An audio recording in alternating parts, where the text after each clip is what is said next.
සාදු සාදු සාදු මා සමගම තෙරුවන් වන්දනා කරමු. නමෝ තස් භගවතෝ අරහතෝ සම්මා සම්බුද්දස්ස. නමෝ තස් භගවතෝ අරහතෝ සම්මා සම්බුද්දස්ස. නමෝ තස් භගවතෝ අරහතෝ සම්මා සම්බුද්දස්ස. බුද්ධං සරණං ගච්ඡාමි ධම්මං සරණං ගච්ඡාමි සංඝං සරණං ගච්ඡාමි ဒ ුතියම්පි බුද්ධං සරණං ගච්ඡාමි ဒ ුතියම්පි ධම්මං සරණං ගච්ඡාමි ဒ ුතියම්පි සරණං ගච්ඡාමි තතියම්පි බුද්ධං සරණං ගච්ඡාමි තතියම්පි ධම්මං සරණං ගච්ඡාමි තතියම්පි සංඝං සරණං ගච්ඡාමි. සාදු සාදු සාදු. සීලය අධිෂ්ඨාන කරගෙන මා කීවාට පසුව කියන්න. පාණාතිපාතා වේරමණී සික්ඛාපදං සමාදියාමි. මම සතුන් මැරීමෙන් වෙන්වීම නම් වූ සිල්පදය සමාදන් වෙමි. අදින්නාදානා වේරමණී සික්ඛාපදං සමාදියාමි. මම සොරකමින් වෙන්වීම නම් වූ සිල්පදය සමාදන් වෙමි. කාමේසු මිච්ඡාචාරා වේරමණී සික්ඛාපදං සමාදියාමි. මම වැරදිකාම සේවනයෙන් වෙන්වීම නම් වූ සිල්පදය සමාදන් වෙමි. මුසාවාදා වේරමණී සික්ඛාපදං සමාදියාමි. මම බොරු කීමෙන් වෙන්වීම නම් වූ සිල්පදය සමාදන් වෙමි. සුරාමේරය මජ්ජපමා දට්ඨානා වේරමණී සික්ඛාපදං සමාදියාමි.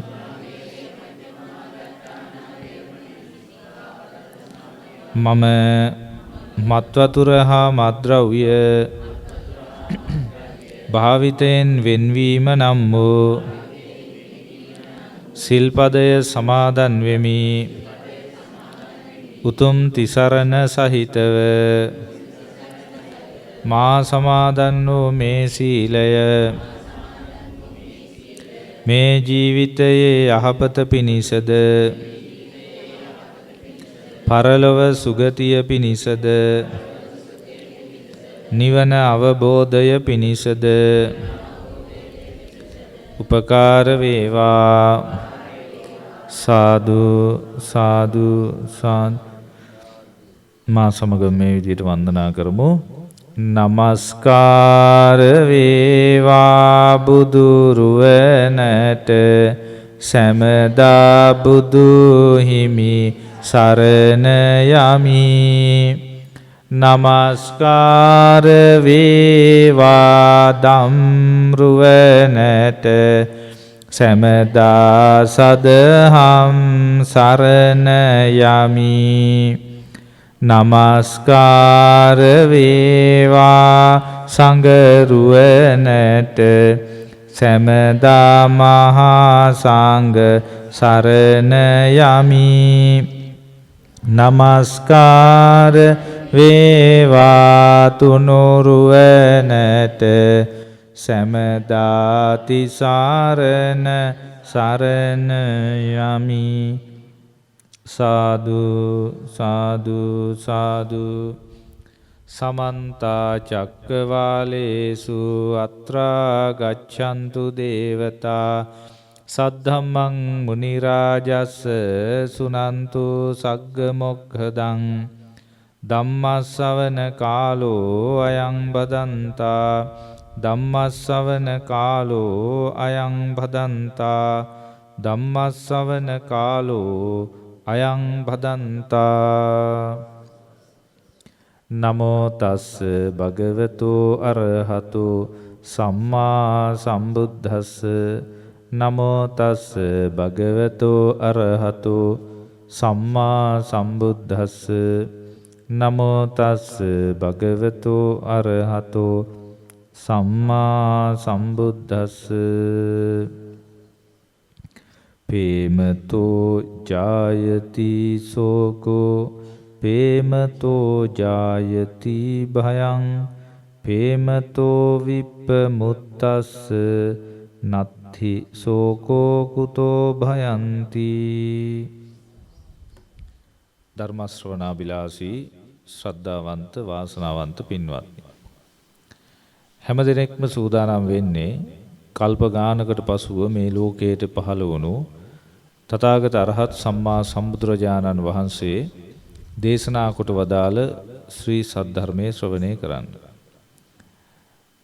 අපි පළමුවෙන්ම දැනගන්න ඕන අපි ආවේ කොහේ ඉඳලාද, ඒ වගේම අපි යන්නේ කොහෙටද කියන කාරණාව. මේ කරුණු දෙක පළමුව ඉස්මතු කරගෙන ඉන්පසුව ඒ මූලික දේශනාව ගැන කරුණු සඳහන් කරන්න අපි බලාපොරොත්තු වෙන්නේ. එතකොට අපි කල්ප කෝටි ගාණක් සංසාරේ ආපු අයයි පින්වත්නි. කල්පයක් කියන්නේ යොදුනක් දිග පළල උස ඒ නගරයක් තියෙනවා නම් ඒ නගරයේ වටේට තාප්ප ගහලා තියෙනවා යොදුනක් දිග යොදුනක් උස යොදුනක් පළල. සතක්ම 16ක් දිග 16ක් පළල 16ක් උස. මේක ඇතුළට අබෑට දාලා අවුරුදු 100ක් ගෙවිලා ගියාම එක අබෑටයක් අයින් කරන්න. ආපහු අවුරුදු 100කින් තව අබෑටයක්. මෙහෙම අවුරුදු 100න් 100 අර සතක්ම 16ක් දිග පළල උස තාප්ප ගහලා තියෙන නගරය ඇතුලේ තියෙන අබ ඉවර කළත් ඒ අබ ටික ඉවර වෙලා ගියත් කල්පයක් අවසාන වෙන්නේ නැහැ කියලා බුදුරජාණන් වහන්සේ දේශනා කළා අංගුත්තර නිකායේ සාසප සූත්‍රයේදී. එතකොට මේ පින්නතුන්ට තේරුම් ගන්න පුළුවන් කල්පයක් ගෙවෙන්න කොච්චර කල් යනවද කියලා. ඒ වගේ කල්ප කොච්චරක් ගෙවුනද කියලා භික්ෂුන් වහන්සේ නමක් බුදුරජාණන් වහන්සේගෙන් ඇහුවම උන්වහන්සේ සඳහන් කළා ඉන්දියාවේ ගංගා ගඟේ ආරම්භයේ සිට අවසානයේ දක්වා තියෙන වැලි ගණන් කරලා ඉවර කරත් මෙතෙක් ගෙවිලා ගිය කල්ප ගණන් කරන්න බෑ කියලා. එහෙනම් පින්නන්නේ අපි කල්ප කෝටි හිතන්න බැරි තරම් කාලයක් සංසාරේ ආපු අය තමයි අද මෙතන ධර්ම ශ්‍රවණය කර කර ඉන්නේ. හැබැයි ඒ එකක්වත් ඔබට දැන් මතක නැහැ. මේ ජීවිතේදී මතක් කරගන්න හම්බෙයි කියලා මම විශ්වාස කරන්නේත් නැහැ. මේ ජීවිතේදී මතක් කරන්න නම් අඩුම තරමින් 4 වන ධානයේට ගිහිල්ලා පුබ්බේ නිවාසානුස්සති උපදවන්න ඕන. මෙතන ඉන්න අයට එහෙම පුබ්බේ නිවාසානුස්සති උපදවන්න ඕනකමක් තියෙන බවක් බැලූ බැල්මට පේන්නේ නැහැ. මේ උපදවන බවක් මට නම් හිතන්න අමාරුයි. භාවනා පැත්ත උනත් එච්චර දිගට කරනවද කියලා කියන්න අමාරුයි. චුට්ටක්වත් භාවනා නොකරන අපි කොහොමද ඒ 4 වන ධානයට එන්නේ? ඒ නිසා කවදාවත් මැරෙන්න කලින් පුබ්බේ නිවාසානුස්සති උපදවන්න හම්බෙන්නේ නැහැ. පුබ්බේ නිවාසානුස්සති උපදවන්න හම්බෙන්නේ නැහැ කියන්නේ පෙර ජීවිත ගැන දැනගන්න හම්බෙන්නේ නැහැ. එතකොට ලේසියෙන්ම මැරෙන්න පුළුවන්. අපි ඉතින් ෆස්ට් ටයිම් මේ සැරේ ඉපදුනා. this is the last කියලා මැරණ එකයි තියෙන්නේ. ඒ වුණාට එහෙම උණයි කියලා හරියන්නේ නැහැ. බුදුරජාණන් වහන්සේගේ ධර්මයට අනුව කල්ප කෝටි ගාණක් ඉපදී මෙරි මෙරි ඇවිල්ලා තියෙනවා. ඒ ගමනේදී වැඩිම කාලයක් ඉඳලා තියෙන්නේ නිරය නම් වූ ස්ථානයේ. දැන් මෙතන ඉන්න හැම කෙනාම නිරේ ඉපදිලා කල්ප ගණන් දුක් විඳලා ආපු අය. ඒක බුදුරජාණන් වහන්සේ පැහැදිලිව දේශනා කරනවා. ඊළාට අපි සත්තු වෙලා ඉපදිලා තියෙනවා. හරක් වෙලා ඉපදෙනකොට ඉපදිලා ඉන්න කාලේ අපේ බෙල්ල කපද්දි ගලාගෙන ගිය ලේ සතර මහා සාගරයේ ජලයට වඩා වැඩි. ඌරෝ වෙලා, කුකුල්ලු වෙලා, එළුව වෙලා, බැටළුව වෙලා මේ කියන සත්තු වෙලා ඉපදිලා අපේ බෙල්ල කපද්දී ගලාගෙන ගියලේ සතර මහා සාගරයේ ජලයට වඩා වැඩි කියලා බුදුරජාණන් වහන්සේ තින්සමන්ත සූත්‍රාදී සූත්‍ර ගණනාවකදී දේශනා කළා. දැන් සූත්‍ර සේරම තියෙනවනේ පින්වත්නි 18000කට ආසන්න ප්‍රමාණයක්. අපි මේ පොඩ්ඩක් හිතාගෙන හිටියට බුදුරජාණන් වහන්සේ 18000කට ආසන්න ප්‍රමාණයක් දේශනා කරලා තියෙනවා. ඒ දේශනාව ඇතුලේ සේරම විස්තරේ තියෙනවා. අපිට මොකද්ද උනේ? අපිට මොකද්ද වෙන්නේ? දැනට මොකද්ද වෙමින් පවතින්නේ? අපි මොකද්ද කරන්න ඕන? ඒ සේරම විස්තරේ තියෙනවා. ඉතින් ඒ නිසා පින්වත්නි, හැබැයි අවාසනාවකට මේ වගේ යුගයක මේ තරම් නාට්‍ය තොගයක් තියෙන යුගයක සූත්‍ර ටික කියව ගන්න හම්බෙයි කියලා විශ්වාස කරන්න අමාරුයි. ඒ තරම් නාට්‍ය. අද මම අපේ නිවසට වැඩම කරලා දවල් වෙලාවේ ඉන්නකොට එක නාලිකාවක නාට්‍ය ප්‍රමාණය දාගෙන ගියා. අහවල් වෙලා රටයි තියෙන මේක මේ වෙලාවට මේක මේ වෙලාවට කියලා මම අම්මට කිව්වා මේ බලන්නකෝ මේ නාලිකාවේ තියෙන නාට්‍ය තොගේ කියලා. දැන් එතකොට ඒ එක නාලිකාවක නාට්‍ය තොගේ නාලිකා තියෙනවා 60ක්ද කොහෙද? 60ක් කියන්නේ 60ට වැඩි ඔය එක දැන් එක જાති ඒවා තියෙනවනේ ඩයලොග් කියලා තියෙනවා පියෝ ටීවී තියෙනවා ඒවා තියෙනවා මේවා තියෙනවා සාමාන්‍ය එක channel 13ක් 14ක්වත් තියෙනවා. ඔය ටික සේරම බලන්න සෙට් වුණොත් ජීවිතේට බුදුරජාන් වහන්සේගේ සූත්‍රයක් ඉගෙන ගන්න හම්බ වෙනවද? මරණකම් ඉගෙන ගන්න හම්බ වෙන්නේ. නිසා උගාක් අය මැරෙන්නේ බුදුබණ ඉගෙනගෙන නෙමෙයි. ඒ ධර්මයේ දැනගෙන නෙමෙයි.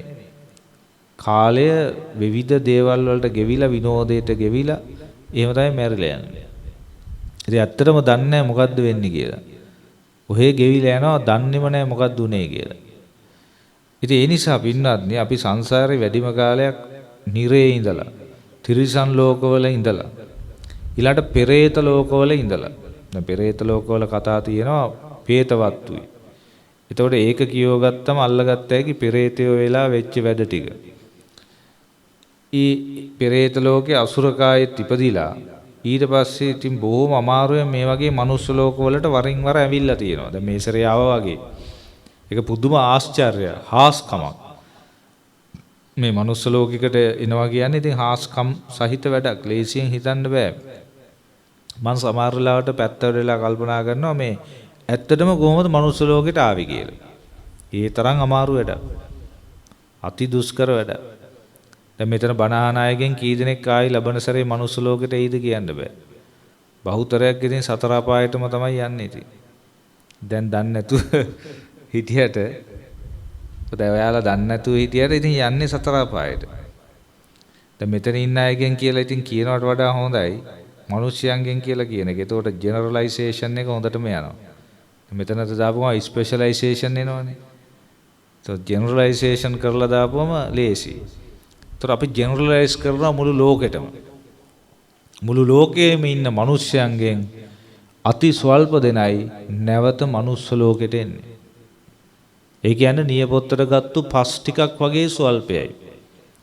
දොස්තර කෙනෙක් වුණත්, ඉංජිනේරුවෙක් වුණත්, ජනාධිපති අගමැති, ප්‍රාදේශ සභා පළාත් සභා මැති ඇමතිවරු වුණත්, කලාකරුවෝ ක්‍රීඩකයෝ වුණත්, කෝටිපති ව්‍යාපාරිකයෝ වුණත්, ස්වාමින් වහන්සේලා වුණත්, වෙනත් පූජකවරු වුණත්, ඔය කොයි කවුරු වුණත්, නැති බැරි මිනිස්සු වුණත් අති ස්වල්ප දෙනයි නැවත සුගතියකට එන්නේ මිනිස්යන්ගේ. එයා ඇමරිකාවේ හිටියත්, ජර්මනියේ හිටියත්, ඉතාලියේ හිටියත්, රුසියාවේ හිටියත්, ප්‍රංශයේ හිටියත්, ඕස්ට්‍රේලියාවේ හිටියත්, ඉන්දියාවේ හිටියත්, ලංකාවේ, සිංගප්පූරුවේ හිටියත් ඒ ස්වල්ප දෙනයි. ඉන්න තැන බලපාන්නෙත් නැහැ. ක්‍රියාවමයි බලපාන්නේ. ඔහු හෝ ඇය කරන ක්‍රියාවට අනුවයි සුගතිය දුගතිය තීන්දුව වෙන්නේ. එතකොට සිතකය වචනය මුල් කරගෙන අකුසල් කරොත් එයා යටට යන්නේක යනවාමයි. තනතුර සහ ස්ථානය මුකුත් බලපාන්නේ නැහැ. සිතකය වචනය මුල් කරගෙන හොඳ දේවල් කරොත් එයා සුගතියට එනේක එනවාමයි. ඒක නවත්තන්න බෑ කාටවත්. අපි අන්ත දුගී දුප්පතෙක් මේ කොට්ටාව පැත්තේ ඉන්න මිනිස්සෙක් පන්සිල් රැකගෙන ඉන්නවා. ශ්‍රද්ධාව දියුණු කරනවා. සීලය දියුණු කරනවා. ධර්මඥානෙ දියුණු කරනවා. පරිත්‍යාගය දියුණු කරනවා. ප්‍රඥාව දියුණු කරනවා. ඔය මිනිස්සයව දිව්‍ය ලෝකයට යන එක අපිට මෙහි කඹ දාලා මේ දම්වැල් දාලවත් නවත්තන්න බෑ මරුණාට පස්සේ මිනිහා යනවා. ඒ කරුණු සකස් කරනවානේ. අපි ගමු අපේ මේ අති දැවැන්ත මහා බලවතෙක් පස්පව් කරනවා දස අකුසල් කරනවා. අපිට දන්වල් දාලවත් නවත්තන්න බෑ. නිරේට යන්නේක යනවාමයි. තිරිසන් ලෝකෙට යන්නේක යනවා. පෙරේත ලෝකෙට යන්නේක යනවා. අසුර කායට යන්නේක යනවා. එහෙනම් මේ කර්මයේ කර්මඵලයේ යම් කිසි කෙනෙක් විශ්වාස කරගත්තොත් ඒකම සෑහෙන්න බලවත් දෙයක් බවට පත් වෙනවා. සම්මා දිට්ඨිය. එයා සම්මා දිට්ඨියට එනවා. දැන් අද මේ සමාජයේ ඉන්න බහුතරයක් කර්මයේ කර්මඵලයේ විශ්වාස කරන්නේ බය නැතුව පව් කරනවා. පව් කරලා පව් වහන්න උත්සාහ කරනවා. පාට්ටපල් බොරු කියනවා. බොරු කිය තමන් සමාජයේ වැජබි ඉන්නවා. මෙහෙන් ගිය ගමන් කෙලින්ම යටට යනවා. ආයි කතා දෙකක් නැහැ. ඒක නවත්තන්න කිසි කෙනෙකුට බෑ. ඒ නිසා අධාර්මිකව ජීවත් වන කිසි පුජ්‍යලයකට සුගතියක් නම් හිමි නොවේ. ඔහු මොන විදියේ පුජ්‍යලයක් වුණත්. මෙන්න මේ යථාර්ථය තමයි තමන්ගේ දරුවන්ට කියලා දෙන්න ඕන. දාර අතන ඉන්න ජූරි පුතෙක් ඒ පුතාට දෙන දායාදේ ඔන්න ඕක තමයි දෙන්න ඕන. දැන් මම බලාගෙන හිටියා ඔය ගාතයෙම ඒවත් අර කියනකොට කියනවා. තාම ඔය තේරුමක් ඇතුව කියනව නෙමෙයි. ඔය පොඩි කමට නිකන් අර බලාගෙන ඉඳලා කියනවා. ඉතින් ඔය පොඩි එක්කෙනා ලොකු වෙනකොට කර්මයේ කර්මඵලය ගැන විශ්වාසයක් නොතිබුණොත් එයා ඕන පවක් කරනවා. ඕන හොරකමක් කරනවා. ඕන වංචාවක් කරනවා. ඕන දූෂණයක් කරනවා. ඕන මිනීමරු වැඩක් හරි කරනවා. එයාට දැම්මේ නැත්තම් ඔළුවට මේවා පුතේ පව්. ඒ නිසා මේවා කරොත් ඉවරයි. මේවා කරොත් අපාය යනවා. මේවා කරොත් සත්තු වෙනවා. මේවා කරොත් පෙරේත ලෝකේ යනවා. මේවා කරොත් අසුර කාය යනවා. පුතේ බේරෙන්න නම් මේ සයිඩ් එකෙන් තමයි තියෙන්නේ. මෙන්න පිං. ඒ නිසා පස්පව් කරන්න එපා. දස අකුසල් කරන්න එපා. දාන් දෙන්න, සිල් රකින්න, භාවනා කරන්න කියලා පොඩි කාලේ ඉඳලා දාලා කොහොම හරි ට්‍රේනින් කරලා ගත්තොත් අන්න හරියනවා. පොඩ්ඩව නිකම්ම ડોක්ටර් කෙනෙක් කරලා දැම්මොත් ඉවරයි. නේද? දැන් මෙතුමාට එහෙම ප්‍රශ්නයක් නැහැ. දැන් ලංකාවේ ඉන්න සමහර දොස්තර මහතුරු ගත්තම මේ දැන් අපිට පෙනී කියලා තියෙනවා ලෙඩ්ඩු මැරුණත් කමක් නැහැ කියලා ස්ට්‍රයික් කරනවා. ඒතකොට එදා දවසේ ඒ පව ඒ ડોක්ටර්ස්ලා කට්ටියට යනවා. අදිසිය මම නම් දැඩි සත්කාර ඒකකේ ඉඳලා අපවත් උනේ ඒ පව කරගහපන්කෝ අර කට්ටිය. ඒ වගේ එකක් වෙනවා. දැන් අපි දැන් හදලා තියෙන ලංකාවේ දොස්තර මහතුරු දොස්තර නෝනලා ඉංජිනේරු අරේ මේ සේරම ಗುಣධර්ම අඩු කට්ටියක් අපි හදලා තියෙනවා. හදාගෙන යන්නේ. ඉතින් මේ නිවසේ හදලා තියෙන නම් ಗುಣධර්ම සහිත එක්කෙනෙක් කියලා තමයි නිකන් මට නිකන් පෙනී ගියේ. ඒක දන්නෙත් ඉතින් සමාජයයි තමයි. අපි නිකන් ඉඳලා ඉල්ල කතා කරලා මේ ටෙලිෆෝන් එකෙන් කතා කරලානේ අපි තීන්දුව ගන්නෙ. එහෙම තීන්දුව ගන්න බෑ. ඉතින් සමාන්‍යයෙන් බුදුරජාන් වහන්සේ දේශනා කරන දැන් රහතන් වහන්සේ නමක් වුණත් අඳුර ගන්න සෑහෙන කාලයක් ආශ්‍රය කරන්න ඕන කියනවා. දැන් මහරහතුන් වැඩි මගෝස්සේ කියලා ඒ මගෝස්සේ කියලා කියන්න පුළුවන්. නමුත් මහරහත්ද නැද්ද කියලා එහෙම අඳුරන්න බෑ. ඒක අඳුරන්න ඉතින් සෑහෙන කාලයක් ආශ්‍රය කරන්න ඕන කියනවා. ඒතර තමයි කෙනෙක් රහත්ද නැද්ද කියලා තේරුම් ගන්න. ඔව්. ඒ නිසා දැන් රහතන් වහන්සේ නමක්ද නැද්ද කියන එක අපිට තීන්දුව කරන්න බෑ. අපිට එහෙම දැනුමකුත් නැහැ. තීන්දුව කරන්න තරම්. දැන් අද මහරහතන් වහන්සේලාද නැද්ද කියන එක තීන්දුව කරන්නේ සමාජයයි. සමාජයට දැනුමක් තියනවද මහරහත්ද නැද්ද කියලා කියන්නේ? නෑ. ඒ මහරහත්ද නැද්ද කියන දැනුම තියෙන්නේ බුදුරජාණන් වහන්සේට. සමහරවිට මේ සාරිපුත්තයන් වහන්සේටවත් ඒ දැනුම නැහැ. එක්තරා අවස්ථාවක සාරිපුත්ත මහරහතන් වහන්සේ තවත් ස්වාමීන් වහන්සේ නමකට උපදෙස් දෙනවා රහත් වීමට. බලනකොට උන්වහන්සේ රහත් වෙලා ඉවරයි. මුන්වහන්සේ තවත් උපදෙස් දෙනවා. පස්සේ බුදුරජාණන් වහන්සේ සඳහන් කරා පින්වත් සාරිපුත්ත දැන් උපදෙස් ඕනේ නැහැ කියලා. ඒ කියන්නේ කෙලිස් ප්‍රහීන වෙලා ඉවරයි. සාරිපුත්තයන් වහන්සේට ඒක පේන්නේ නැහැ. ඒතකොට බුදු කෙනෙකුටම විතරයි හරියට ඉලක්කගතව අඳුරන්න පුළුවන් රහත්ද නැද්ද කියලා. නිසා මේ යුගයේදී අපි අපේ තියෙන දැනුමට අනුව විවිධ පුද්ගල චරිත උඩට ගේනවා අපි. සමහර විට අවංක ලෙස ඒ ඇත්තෝ එහෙම දියුණු කරපු අය වෙන්නත් පුළුවන්. හැබැයි ඒක ගැන අපිට හරි නිගමනය නැති නිසා හුඟක් මධ්‍යස්තවම කටයුතු කිරීම තමයි වටින්නේ. මධ්‍යස්ත වෙන එක හොඳයි. ඒ කියන්නේ ඒකාන්ත තීන්දුව වලට යන්නේ නැතුව යම්කිසි භික්ෂුන් වහන්සේ නමක් හොඳ දෙයක් කියලා දෙනවා නම් ඒක පිළි අරගෙන කටයුතු කරනවා. දැන් අද මේ ග්‍රන්ථ රත්නයන් කීප මම හිතන්නේ මේ ග්‍රන්ථ ටික බෙදා දෙන්න වෙන්න ඇති තියෙන්නේ එහෙමද? ඔව්. ඒතර මහරහතුන් වැඩි මග ඔස්සේ කියන ග්‍රන්ථයේ ස්වාමීන් වහන්සේගේ දේශනා. ඉතින් උන්වහන්සේ උත්සාහ කරනවා කර්මයේ කර්මඵලය ගැන යම්කිසි උගාක් මේ අවබෝධයක් කරවන්න. ඒවා විශ්වාස කරවන්න. විශ්වාස නැති අයට ඒක නිකන් තහවුරු කරන්න උත්සාහයක් ගන්නවා. ඉතින් ඒකේ වැදගත්කමක් තියෙනවා. ඉතින් ඒ ගත හැකි දේ අරගෙන කටයුතු කිරීම ප්‍රමාණවත් විශ්වාස වලට යන්නේ නැතුව මේ නම් රහතන් වහන්සේ නමකි. මේ අනාගාමී කෙනෙකි. මේ සකු르දාගාමී කෙනෙකි. මේ සෝවාන් කෙනෙකි කියන தത്വෙට යන්න එපා. එහෙම මනින්න යන්න එපා. ඇයි එහෙම මැනීමේ දැනුමක් අපිට නැති නිසා. අපිට එහෙම දැනුමක් නැහැ. නැහැ කියලා කියන්න දැනුමකුත් අපිට නැහැ. ඒකත් මතක තියාගන්න. ඒ හාමුදුරුවෝ රහත් නැත. ඒ හාමුදුරුවෝ අනාගාමී නැත. සෝතාපන්න නැත. සකු르දාගාමී නැත කියන්න දැනුමකුත් නැහැ. මං කියන්නේ යම් කෙනෙක් පිළිබඳව.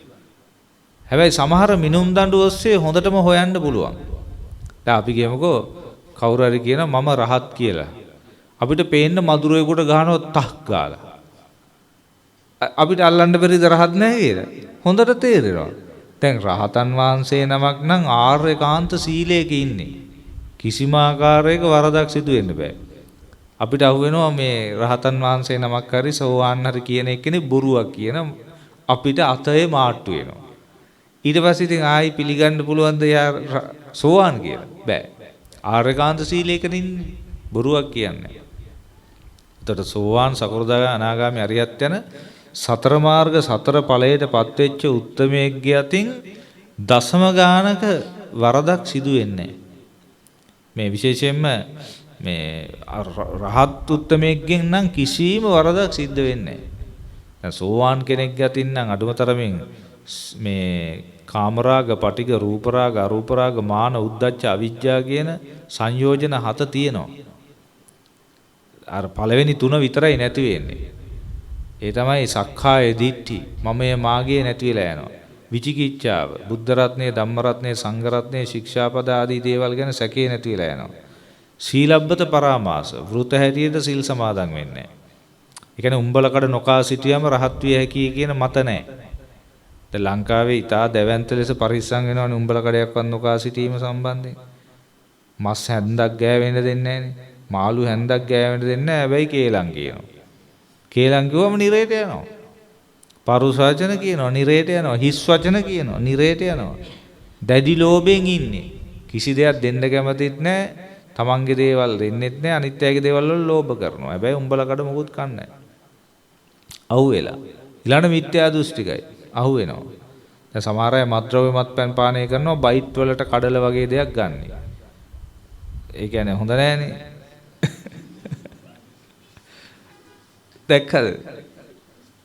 එතකොට දැන් මේ මිත්‍යා දෘෂ්ටික. ඒ කියන්නේ මේගොල්ලෝ සීලබ්බත පරාමාස. සීලබ්බත පරාමාස කියන්නේ මේ වෘත හැටියට සිල් රකින්නවා.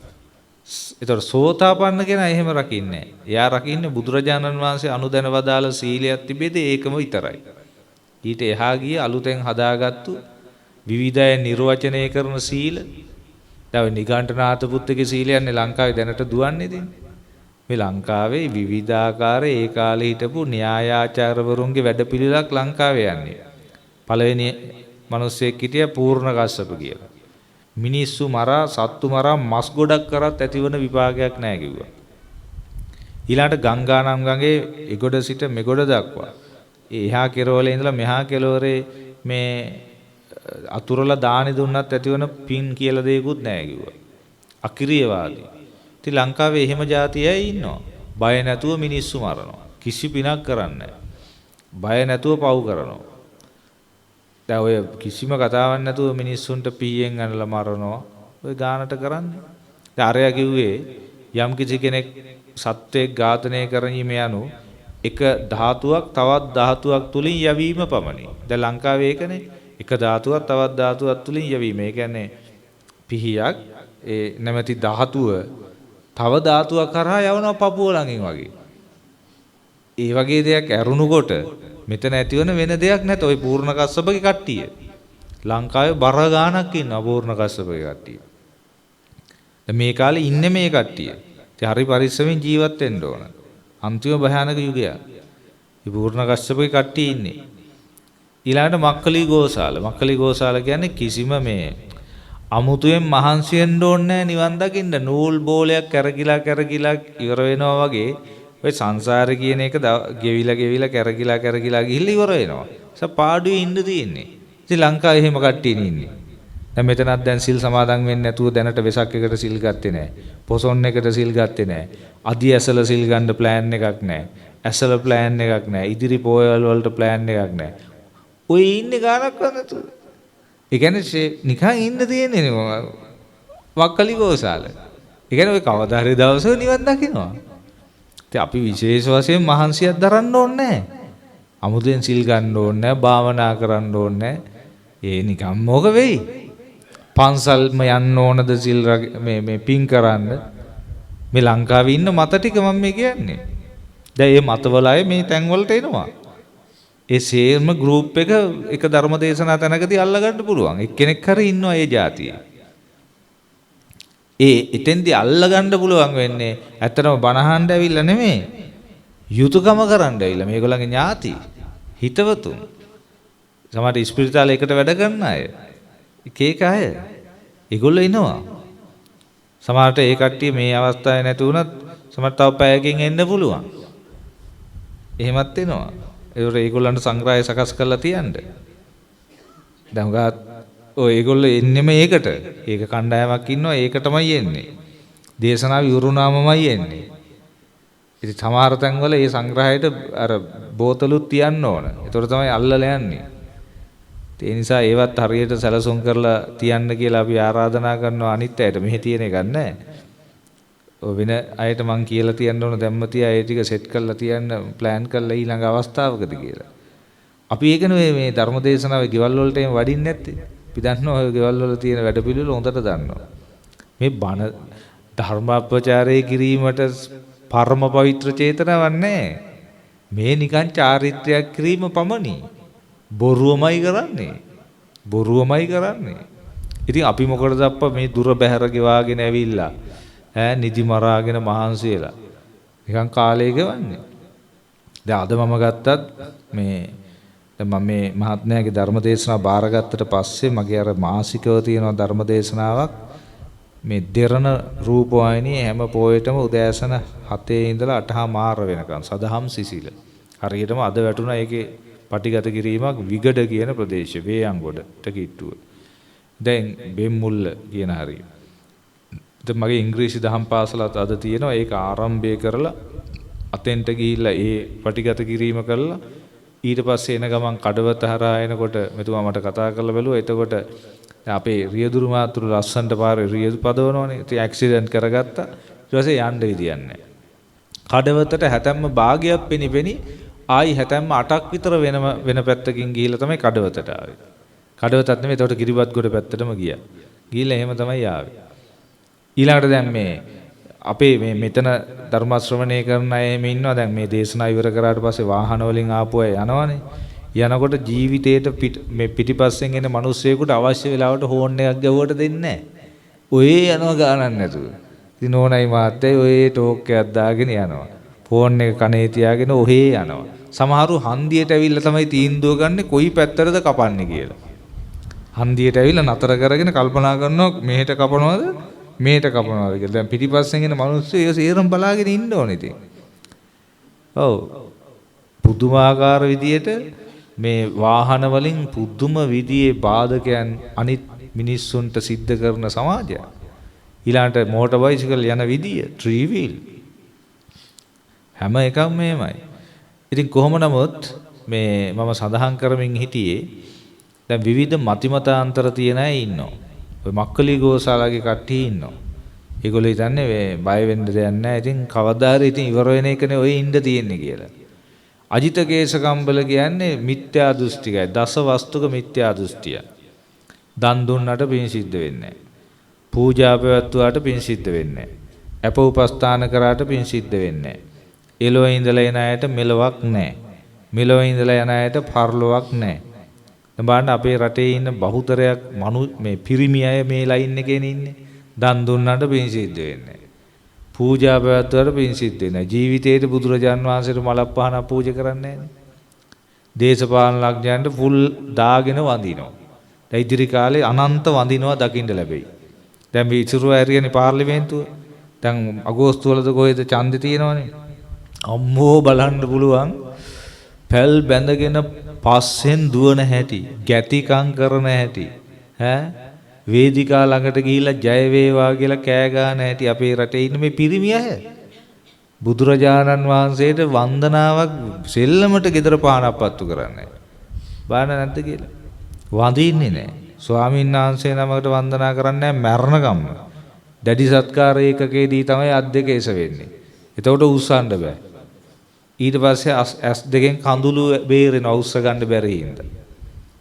ඔව් මේ රටේ ඉන්න අය ගැන මම මේ ඇත්තම කතා ටික කියන්නේ මම හොඳට දන්න නිරීක්ෂණය කරන දකින දවසවත් දකින්න දැඩි සත්කාර ඒකක වලට දැන් පොඩි ළමයි එක්ක ඉන්න හින්දා මෙතුමාට මේ වැඩේ හරියට තේරෙන්නේ වෙනම ගිහිල්ලා බලන්න ඕනේ ඉන්න ගමන් බලන්න දැඩි සත්කාර ඒකක හරි ලස්සන ෂෝක් තැන් මම නිතර විසිට් කරනවා කවදා හරි අපිටත් යන්න වෙන තැනනේ දැන් මේ පින්නතුණුත් දැම්ම තියා ගිහිල්ලා හොඳ දැඩි සත්කාර ඒකකයක් බලා ගන්න කොළඹ 78 79 එහෙම හරි ෂෝක් ඔව් ඒකේ හොඳට ඉඩ කඩ තියෙනවා හොඳට ඉඩ තියෙනවා ඒකේ සෑහෙන විවේකව අතපය දිග ඇරලා මැරණ එක මැරෙන්න පුළුවන්.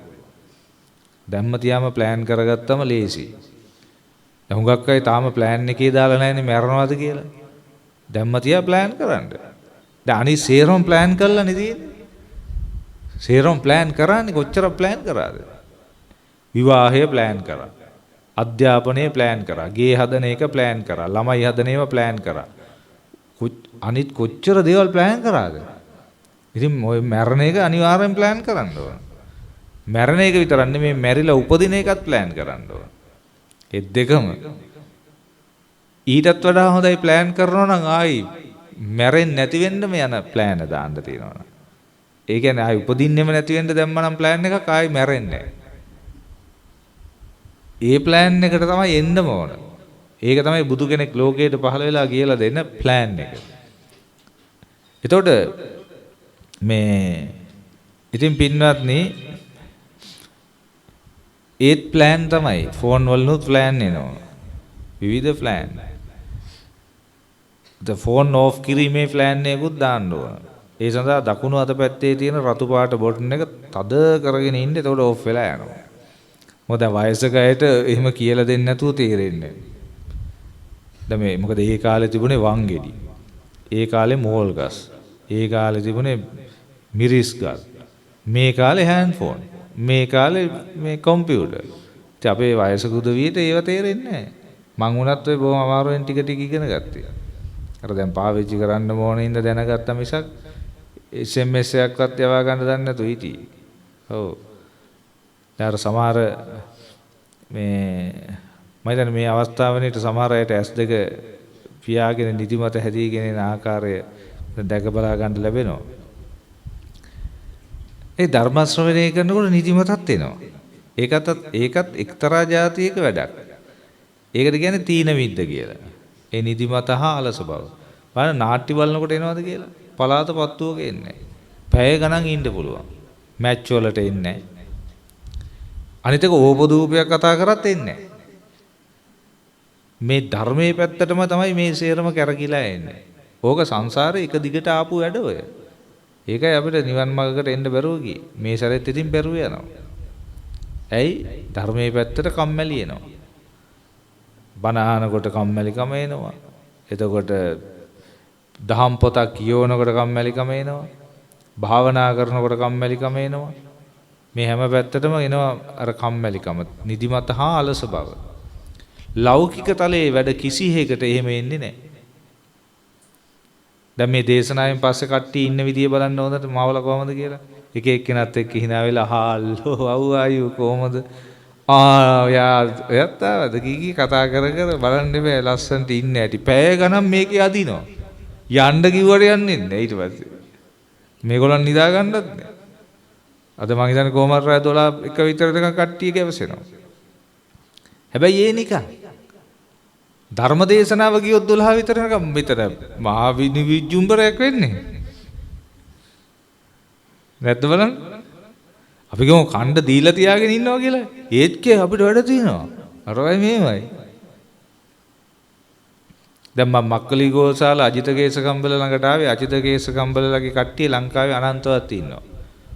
ඒ කියන්නේ දන් දුන්නාට පින් සිද්ධ වෙන්නේ නැහැ, පූජා පැවැත්වුවාට පින් සිද්ධ වෙන්නේ නැහැ, අපෝපස්ථාන කරාට පින් සිද්ධ වෙන්නේ නැහැ. ඉලව ඉඳලා එන අයට මෙලොවක් නැහැ. මෙලොව ඉඳලා යන අයට පරලොවක් නැහැ. අම්මා කියන්නේ විශේෂ කෙනෙක් නෙවෙයි. තාත්තා කියන්නේ විශේෂ කෙනෙක් නෙවෙයි. පින් කියලා දෙයක් නැහැ. පව් කියලා දෙයක් නැහැ. ඕපපාතිකව සත්තු උපදින්නේ. ඒ කියන්නේ අපාය, දිව්‍ය ලෝක, පෙරේත ලෝක, බ්‍රහ්ම ලෝක වල සත්තු ඉබේනේ පහළ වෙන්නේ. අරගොල්ලෝ ඒක පිළිගන්නේ. ඊළඟට මෙලවත් පරලවත් විශිෂ්ට නුවණින් දැනගෙන ධර්මයේ කියලා දෙන ශ්‍රමණ බ්‍රාහ්මණයෝ නැහැ. ඔන්න ඔය කරුණු ප්‍රතික්ෂේප කරන කට්ටිය තමයි මේ ඔය අජිත කේසකම්බලගේ කට්ටිය. ශ්‍රී ලංකාවේ වැඩිපුරම ඉන්නවා. මොකද අපේ පිරිමියා උගාක් ඉන්නවා අපායක් පිළිගන්නේ නැති අය. ඒගොල්ලෝ කියන්නේ අපායේ තියෙන්නේ මහරගම් පිළිකා රෝහලේ කියලා. ඔව්. එතන තමයි අපායේ තියෙන්නේ. ඊළඟට මේ දිව්‍ය ලෝකේ තියෙන්නේ මේ දැන් ඊයේ මම කොළඹ 7 වල ධර්ම දේශනා කරා මං කිව්වා මේ තමයි දිව්‍ය ලෝකේ කියලා. ඔයාලා දිව්‍යවරු දිව්‍ය ලෝක කට්ටිය කියලා. කොළඹ 7. එතකොට දැන් පැරිස්, ටෝකියෝ ඕවා තමයි මේ මොනවාද දිව්‍ය ලෝක සමහරුන්ට. එතකොට අපාය කියලා කියන්නේ පිළිකා රෝහල. එතකොට ඔය ඉතියෝපියාව හරි දුක් විඳින තැන් ඕවා තමයි මේ අපාය. එතකොට බුදුරජාණන් වහන්සේගේ අර වෙනම මජ්ක්‍ධිම නිකායේ 3 වන කොටසේ දේවදූත සූත්‍රයෙන් දේශනා කරලා තියෙන අපායක් ගැන පිළිගන්නේ නැහැ. ඊළඟට චාතුරු මහරජික තාවතින්ස යාමේ තුසිතේ නිම්මාන රති පරිනිම්මිත වසවර්ති කියන ඒ දිව්‍ය ලෝක ගැන පිළිගන්නේ නැහැ. අතන අපාය ගැන පිළිගන්නේ නැහැ. දේවදූත සූත්‍රයේ තියෙන අපාය ගැන පිළිගන්නේ නැහැ. ඒතර බුදුරජාණන් වහන්සේ පැහැදිලිව දේශනා කරා මේ අපාය ගැන. මම ඇමරිකාවේදී දේශනා කරා ඇමරිකාවේ අයට. දැන් ඊයේ දේශනාව කරන්න උනේ ඉංග්‍රීසියෙන්. මොකද දුවයි පුතයි දුවලා දෙන්නම ඇමරිකාවේ ඉන්නේ. චූටි පුතෙක් හිටියා මේ ඒ පුතාට මෙලෝ සිංහලත් තේරෙන්නේ නැහැ. පොඩ හරි හොඳයි මීට වඩා ලොකුයි. ඉතින් මං අහුවා දැන් තාත්තගෙන් දැන් මේගොල්ලන්ට මේ ඒ තම්ම නැති වෙලා. තාත්තගෙන් අහුවා දැන් මෙයාලට මේගොල්ලන්ට තේරෙනවද මං කියන බණ කියලා. දුවලා දෙන්නට තේරෙන්නේ නැහැ මොනුපුරාට තේරෙන්නේ නැහැ. ඉතින් මං කෝ එනම් මං ඉංග්‍රීසියෙන් කියන්නම් කියලා. ඒ අපරාධේ මුළු පවුලටම තේරෙන්නේ නැහැ ෆැමිලි එකටම. ඇවිල්ලා හිටපුවා ඇත්ත ඉංග්‍රීසියෙන් කතා කරන්න අය නීතිය මං ඊට පස්සේ ඉංග්‍රීසියෙන් දේශනා කරා සයන්. ඊට පස්සේ අල්ලලා ගියා. මං ඊට පස්සේ දුවලා දෙන්නගෙන් හරි තේරුණාද කියලා හොඳට තේරුණා කිව්වා. ඒකම මං කිව්වා දැන් ඔයාලා ලංකාවේ හැදිච්ච අයද කියලා ලංකාවේ කිව්වා. මං කිව්වා ඉතින් සිංහල මෙච්චර කාලයකට අමතක වීම ගැනත් මගේ බලවත් කනගාටුව කියලා. දැන් මේ ඉක්මනින්ම සිංහලත් අමතක වෙලා ගිහිල්ලා. මේ ඒක ඇත්ත වශයෙන්ම විශාල ගෞරවයක් ඉතින්. දැන් අපිට සිංහල අමතක වෙනවා කියන්නේ සෑහෙන ලොකු තැනක්. තේරුණා? අපේ ළමයින්ට සිංහල බෑනේ හාමුදුරනේ කිව්වම අරයට මාර ගැම්මක් තියෙනවා යම්මටයි තාත්තට. එන ලොකු කමක් ඒක. තේරුණාද? මේ අපේ රටේ ඉන්න පුජ්‍යලයන්ගේ තියෙන ගැතිකම කියන්නේ බොරු සෝබනේ කියන්නේ ඉංග්‍රීසි ටිකක් කතා කරන්න පුළුවන් වුණා කියලා පිට රටකට ගියා කියලා ඒව හරියන්නේ නැහැ. මරුණට පස්සේ පව් කරලා තිබුණොත් එහෙම කෙලින්ම සමාජලාවට තිරසන් ලෝකෙ. දැන් ඇමරිකාවේ නම් අනිවාර්යයෙන්ම ඇමරිකන් ඩොග් කෙනෙක් වෙන්න පුළුවන්. ඊට පස්සෙම ශ්‍රී ලංකන් ඩොග් කෙනෙකුට වඩා සෑහෙන ගෞරවයක් තියෙනවා. ඇමරිකන් ඩොග් කෙනෙක්, ඕස්ට්‍රේලියන් ගෝට් කෙනෙක් ඒ වගේ යන්න පුළුවන් ඉතින්. දැන් මේ යථාර්ථය ඒකයි. දැන් මේ අපේ මිනිස්සුන්ට දැන් මට මතකයි මම ඇමරිකාවේ ඉඳලා වැඩම කරනකොට සිංගප්පූරුවේදී ට්‍රාන්සිට් එකේදී එක මහත්තයෙක් මට හම්බෙලා කතා කරනවා මං ආමුදුරනේ ඇමරිකාවේ අවුරුදු 30ක් කිව්වා. මං කිව්වා කියලා. ඉතින් මං දන්නනේ ඇමරිකාවේ අවුරුදු 30ක් හිටියක් පින්දහම් කරගන්න නැතුව අහුනොත් එමෙ ඉතින් යටට යනවනේ ඇමරිකාවේ හිටියත්. ඔව් නිරේ. තිරිසන් ලෝකේ පෙරේත ලෝකේ. දැන් අරයා මේ මට කිව්වේ නිකන් මේ ගෞරවයකට වඩා නිකන් කතා කරනකොට එයා පෙන්වන්න උත්සාහ කරේ මම ඉතින් මාසෙයි සතියයි ඇමරිකාවේ ඉඳලා ආවේ. අරයා මට කියනවා මං ආවනේ අවුරුදු 30ක් ඇමරිකාවේ. මං කිව්වා ආහා කියලා. මම මාසෙයි සතියයිනේ. තේරුණාද? එතකොට දැන් මේ මාන්නය මේ ලොකුකම මේ සේරම වැඩ දාන්න පුළුවන් මෙහෙදි විතරයි. මරුණාට පස්සේ සේරම බිම. අපි යම් කෙනෙක් ડોක්ටර් කෙනෙක් කියලා මම ડોක්ටර් කෙනෙක් කියලා හිතාගෙන ඉන්නවා කියලා ඒත් එච්චර තමයි ඉතින්.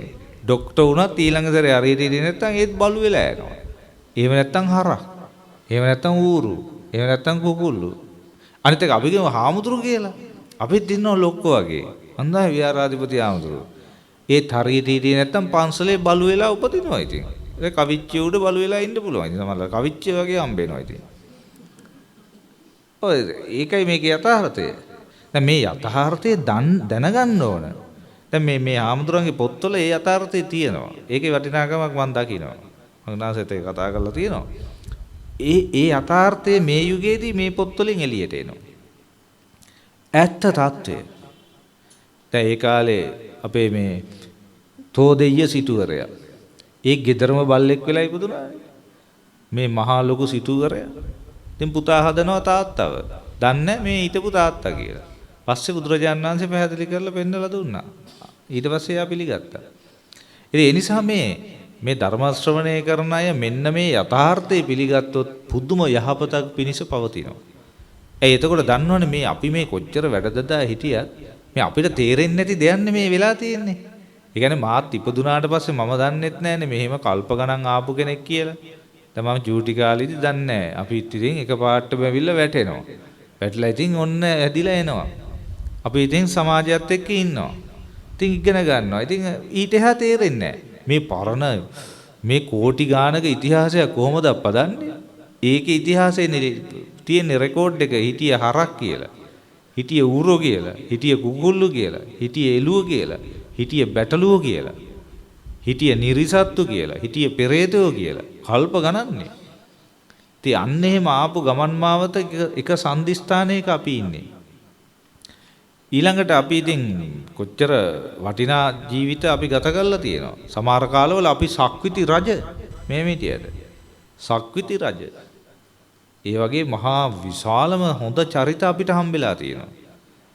බලු චරිත හම්බුණා වගේම මහා ඉහළ රාජ්‍ය චරිත. ඒ දෙකම ලැබිලා තියෙනවා. ඒ වගේම දිව්‍ය චරිත.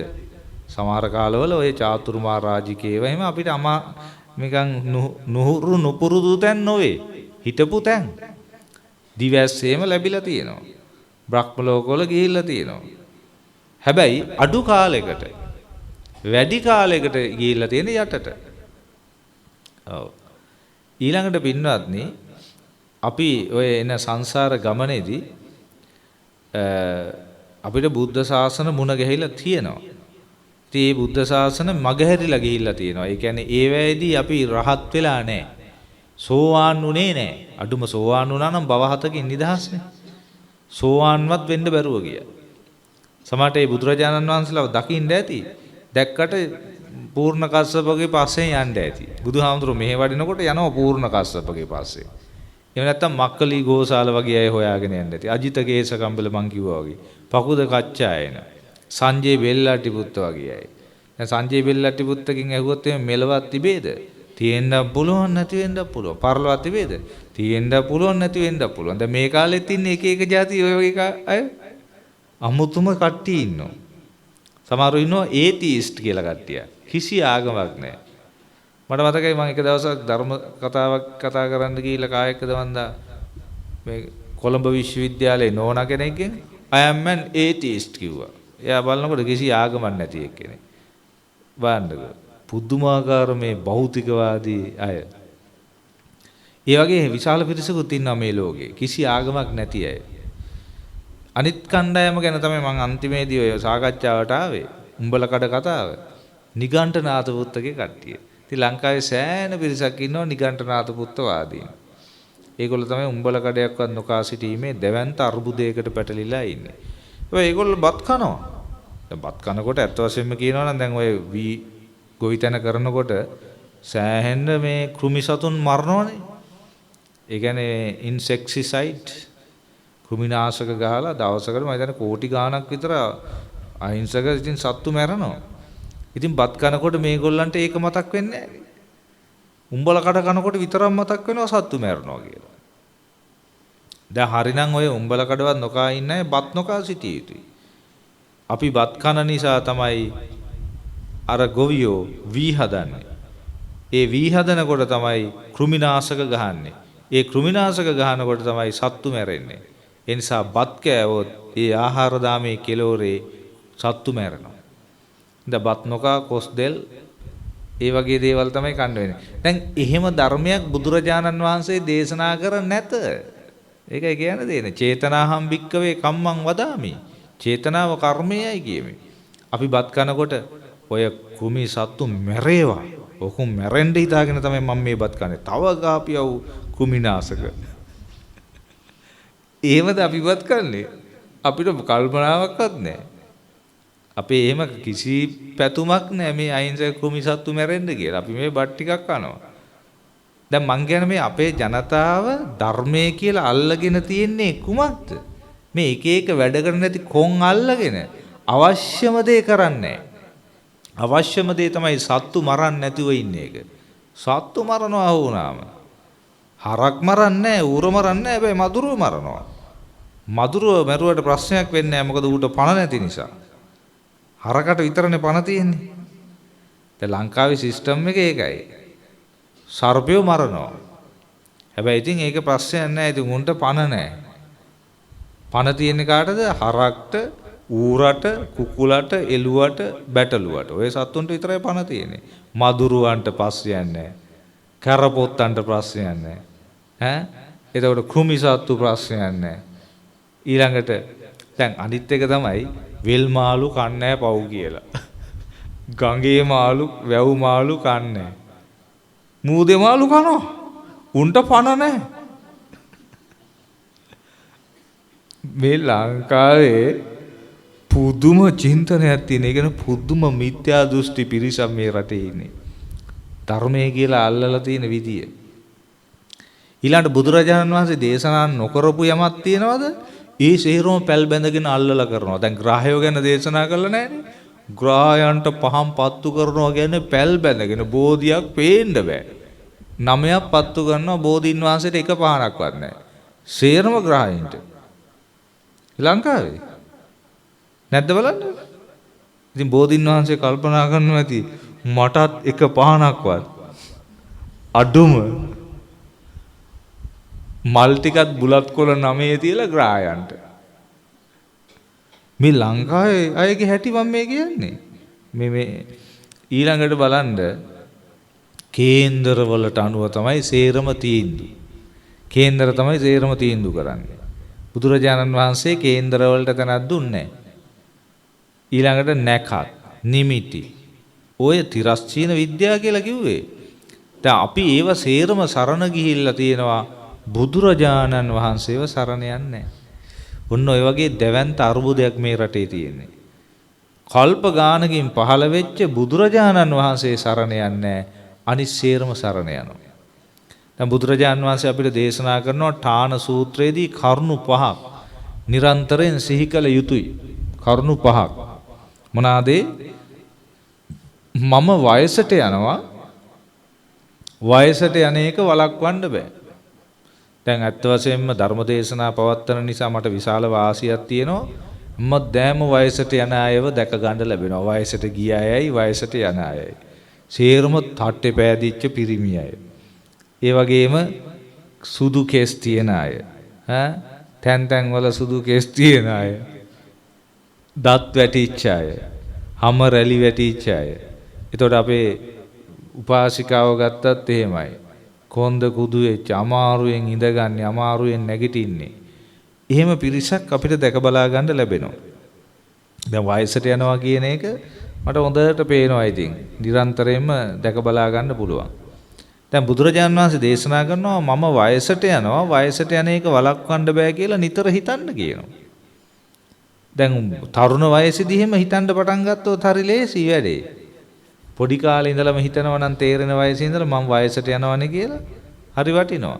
එතකොට එයා ධර්මයේ හොඳටම තේරුම් ගන්න කෙනෙක් හැටියට දැනගන්නවා මේ පළවෙනි වතාවට නෙමෙයි වයසට යන්නේ.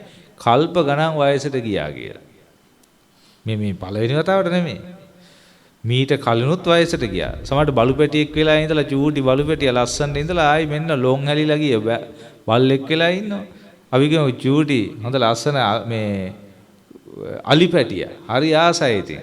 මෙන්න කැලේ වැටිලා ඉන්නවා මහා සද්දාන්තයෝ වයසට ගිහිල්ලා. දැක්කද? එයත් ඒවයි අපිටත් එහෙමයි. එහෙනම් මේ වයසට යන එක පළවෙනි වතාවට උනා නෙමේ මේ සැරෙත් වෙනවා. එහෙනම් ඒක නිතර හිතන්න කියනවා. නිතර හිතනකොට අපේ තියෙන ඔය යෞවන මදේ එහෙම නැති වෙලා යනවා. අපි ශක්ති සම්පන්නයි, අපි තරුණයි, අපි තමයි වැඩකාරයෝ. ඒ වගේ අදහස් එනවනේ. ඒ සේරම බැහැලා යනවා. අර වයසක උදවියටත් ගරු කරගෙන උදව් කරගෙන එහෙම නියතමානීව ඉඳ හිතෙනවා.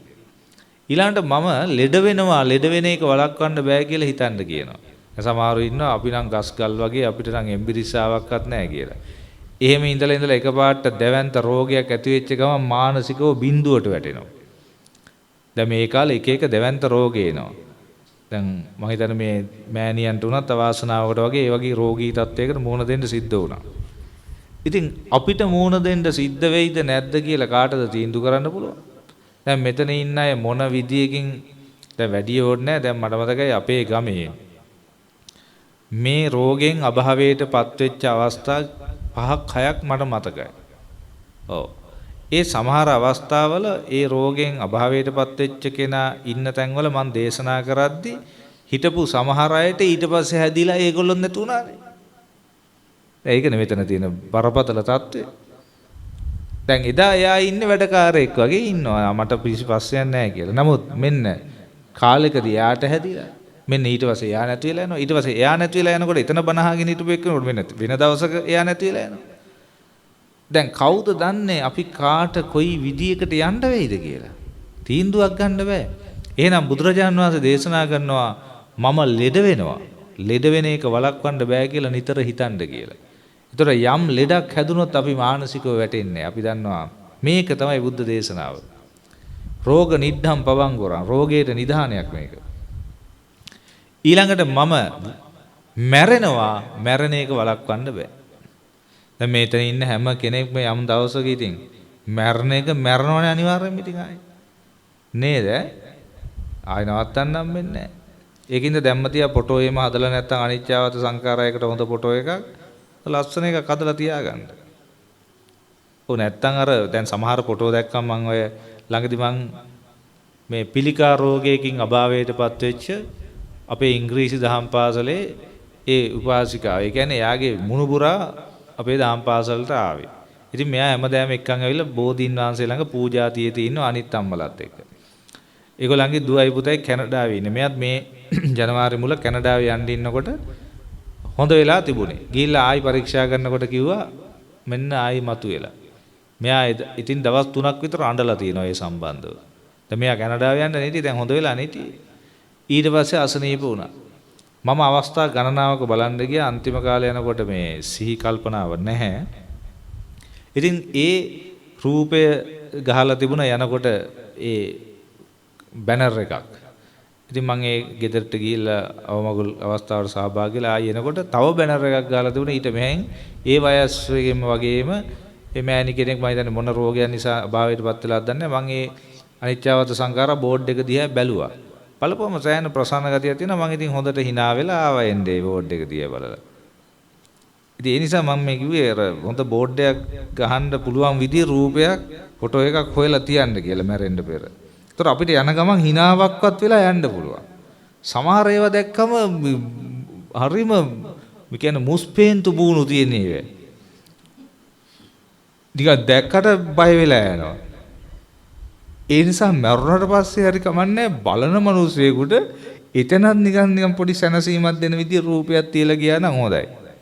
ඒක දැම්මතියා සූදානම් කරගන්න. දැන් අපේ නම් සූදානම් වෙලා තියෙන ඕන තරම් අය ෆොටෝ තියෙනවා. අන්තර්ජාලෙත් තියෙනවා. ඒ නිසා මේ දැන් සමහරව කල්පනා කරලා නැතුව ඇති කිසිදාක මේ වෙනකුණුත් කල්පනා කරන්නේ නැතුව ඇති ෆොටෝ එකක් තියෙනවද කියලා ඒ සම්බන්ධව. දැන් සමහර අය බලයි මේ මොකද්ද අප්පා මේ දේශනා කරන්නේ මේ අපි මරණ එකක් ගැන කියන්නේ කියලා. මරණ එක ගැන තමයි කියන්න තියෙන්නේ. ඔව් කොයි වෙලෙත් දන්නේ නැහැ. බුදුරජාණන් වහන්සේ ဒုတိ ය මරණ සති, පඨම මරණ සති සූත්‍රවලදී දේශනා කරනවා හුස්ම පොදක් හෙලලා ආයි අරගෙන හුස්ම අරගෙන ආයි හෙලලා හුස්ම අදිනවා අපි උඩට ගන්නවා. ආයි හෙලනවා. ආයි ගන්න ඉස්සෙල්ලා මැරෙන්න පුළුවන්. එහෙමලු හිතන්න ඕන මරණය ගැන. ඉතින් මේ ඉන්න ගම මේ මැරෙන්න පුළුවන්. තවතන ඉන්න ගම එකපාරට ඩොග් ගාලා මැරෙන්න පුළුවන් කවුරු හරි. මේ ළඟ හොස්පිටල් එකකුත් නැහැ. මේ ළඟම තියෙන කොහෙද මේ හරි ඕමාගම තියෙන. ඉතින් මෙතන ඉඳලා ගෙනියනකොට සමහරලාට ඩවුන්ද ඉවරයි ඉතින්. ඊළඟට බත් පිඬක් අනුභව කරන වෙලාවේදී මැරෙන්න පුළුවන් කියලා හිතන්න කියනවා. දැන් එච්චරට හිතන්න කියලා තියෙන්නේ මරණය ගැන. අපිට අවුරුදු ගානකට හිතෙන්නේ නැහැ නේ මරනවා කියලා. එතන ප්‍රශ්නේ තියෙන්නේ. දැන් අද කාලෙකට පස්සේ තමයි නිකමට හරි හිතෙනව ඇත්තේ. නෑ ඌ අප්පා මැරනවා නේ. කාලෙකින් මතක් වුනේ නැහැ. හොඳ වෙලාවට ආමතුරු මතක් කරේ. දැන් පොඩ්ඩක් ආයෙ කල්පනා කරලා බලන්න ඕනේ මරණ වැඩකුත් තියෙනව නේද කියලා. දැන් අපිට මතකයේ තියෙන අතරමයින් ගැන, ගේ ගැන, ළමයි ගැන, account එක ගැන, දීපල ගැන, කනකර ආභරණ ගැන, ඕවා ගැන හොඳට මතකයි. නමුත් මරණවා කියන එක මතක නැහැ. මරණවා කියන එක මතක් වුණොත් එයාගේ තියෙන අගුණ අඩු වෙලා යනවා. එයා බලනවනේ මරනවා නම් මේ මාළඟ මේ අඩුපාඩු තියෙනවා ඉක්මනින් හදා ගන්න ඕන. තමන් එක තරහයේ ඉන්නවනම් ඒගොල්ලෝ එක්ක හරි මිත්‍ර වෙන්න කල්පනා කරනවා. මේ මරණ එකේ මොකටද අප්පා මේ මරණකම් මේ කියන්නේ මරණකම්ම මේ වගේ වෛර තියාගෙන මොකටද? මේවා ඉක්මනින් අඩු කර ගන්න ඕන. කොහොම හරි හිතවත් වෙන්න ඕන ওই මිනිස්සුයොත් එක්ක. ඔය තියෙන පොඩි කෝන්තරෝවා තියාගෙන වැඩක් නැහැ. ඔය එක එක්කෙනාට ඉරිසියාකම් කරලා වැඩකුත් නැහැ. දුෂ්ටකම් කරලා වැඩකුත් නැහැ. කුහකකම් කරලා වැඩකුත් නැහැ. මාන්නෙන් ඉඳලා වැඩකුත් නැහැ. ලෝභකමින් ඉඳලා වැඩකුත් නැහැ. මේව වැඩක් නැහැ. ඒ හින්දා පුළුවන් තරම් ධාර්මිකව සතුටින් ප්‍රීතියෙන් ඉන්න කල්පනා කරන්න ඕන කියලා අර මැරෙන්න ඉන්න එක්කෙනා කල්පනා කරනවා. කවදාවත් මැරෙන්නේ නැහැ කියලා ඉන්න මිනිස්සයා කාටවත් අඩුම තරමින් හිනාවක්වත් වෙන්නේ නැහැ. මිනිස්සෙක් එක්ක හිනා වෙන්නේ නැහැ. මූණ බලලා හිනා වෙන්නේ නැහැ. හැබැයි මේ කාලේ මූණ බලලා හිනා වෙන්න හොඳ කාලෙකුත් නෙමෙයි. ඔය ඒකත් දැනගන්න ඕන. ඒ තරම් භයානකයි. ඉතින් පරිස්සමින් ඉන්න ඕන. අඩුම තරමින් තමා දන්න කෙනෙක් එක්කවත් හිතවත් ඉන්න එපා. නොදන්න මිනිස්සුත් එක්ක හිනා වෙන්න දැන් යන්න ඕනේ නැහැ. නමුත් දන්න කියන අයත් එක්ක ගමේ ගොඩේ ඉන්න ප්‍රදේශයේ ඉන්නකොට ටිකක් මේ අහල පහල දන්නේ නැද්ද? අර ආඩම්බරකමක් නැතුව ආන්න එහෙම ඉන්න ගතියක් අපි ගාව තියෙන්න ඕන. ඊළඟට පින්දහම් කිරීම. දැන් මැරෙනවා කියන එක්කෙනා කැමති ඉක්මන් කරලා පින්දහම් කරන්න. දැන් එයා සිල් ගන්න එහෙම හතර හන්දි පණ නැතු යනකම් ඉන්නේ. දැන් මෙහි උගා කට්ටිය පහුගිය වෙසක් එකටවත් සිල් ගත්තේ නැත්තේ මොකද? හතර හන්දි පණ නැතුව ගියේ නැති නිසා. දැන් පොසොන් එකටවත් ගත්තේ නැහැ. ඒත් හතර හන්දි හොඳට තිබුණා. දැන් ඇසල එකට ප්ලෑන් එකක් නැහැ. ඒත් හතර හන්දි හොඳට තියෙනවා. ඉතින් මම විශ්වාස කරනවා ඉදිරි කාලේ හතර හන්දි පණ නැතු යන කාලේ වෙනකොට අනිවාර්යයෙන්ම හොඳට සිල් ගැනීම ආරම්භ කරයි කියලා. ඉතින් ඉක්මන් කළා මේ හතර හන්දි පණ නැති අයගේ හතර හන්දි ඉක්මනින්ම පණ නැතු යන්නේ පණ නැතු යන්නේ ඉස්සෙල්ලා සිල් ගන්න ලැබේවා කියලා අපි ප්‍රාර්ථනා කරනවා. ඒ කියන්නේ පණ තියෙන අයගේ පණ නැතුව යන්න ඉස්සෙල්ලා සිල් ගැනීම ආරම්භ කරගන්න වාසනාව ලැබේවා කියලා. නැතුව පණ නැතුව ගිහිල්ලා පටන් ගත්තොත් යන්නම දැනෙන වෙලාවක් යනවා පන්සලට. වාහනයකින් ගියත් ඒත් අමාරුයි. ඉඳගෙන ඉන්න බෑ. ඉඳන් ඉන්නකොට නිින්ද යනවා. කටට මැස්සොත් වහනවා. මම පින්වත්නි පොය දවස්වල උදේ 8 සිට 5 දක්වා දේශනා බාර ගන්න නෑනේ අඩුයි. ඒ කියන්නේ ඒ වෙලාවට ගියාම කට්ටිය නිදියන ඒවා තමයි උගාවක් දකින්න ලැබෙන්නේ.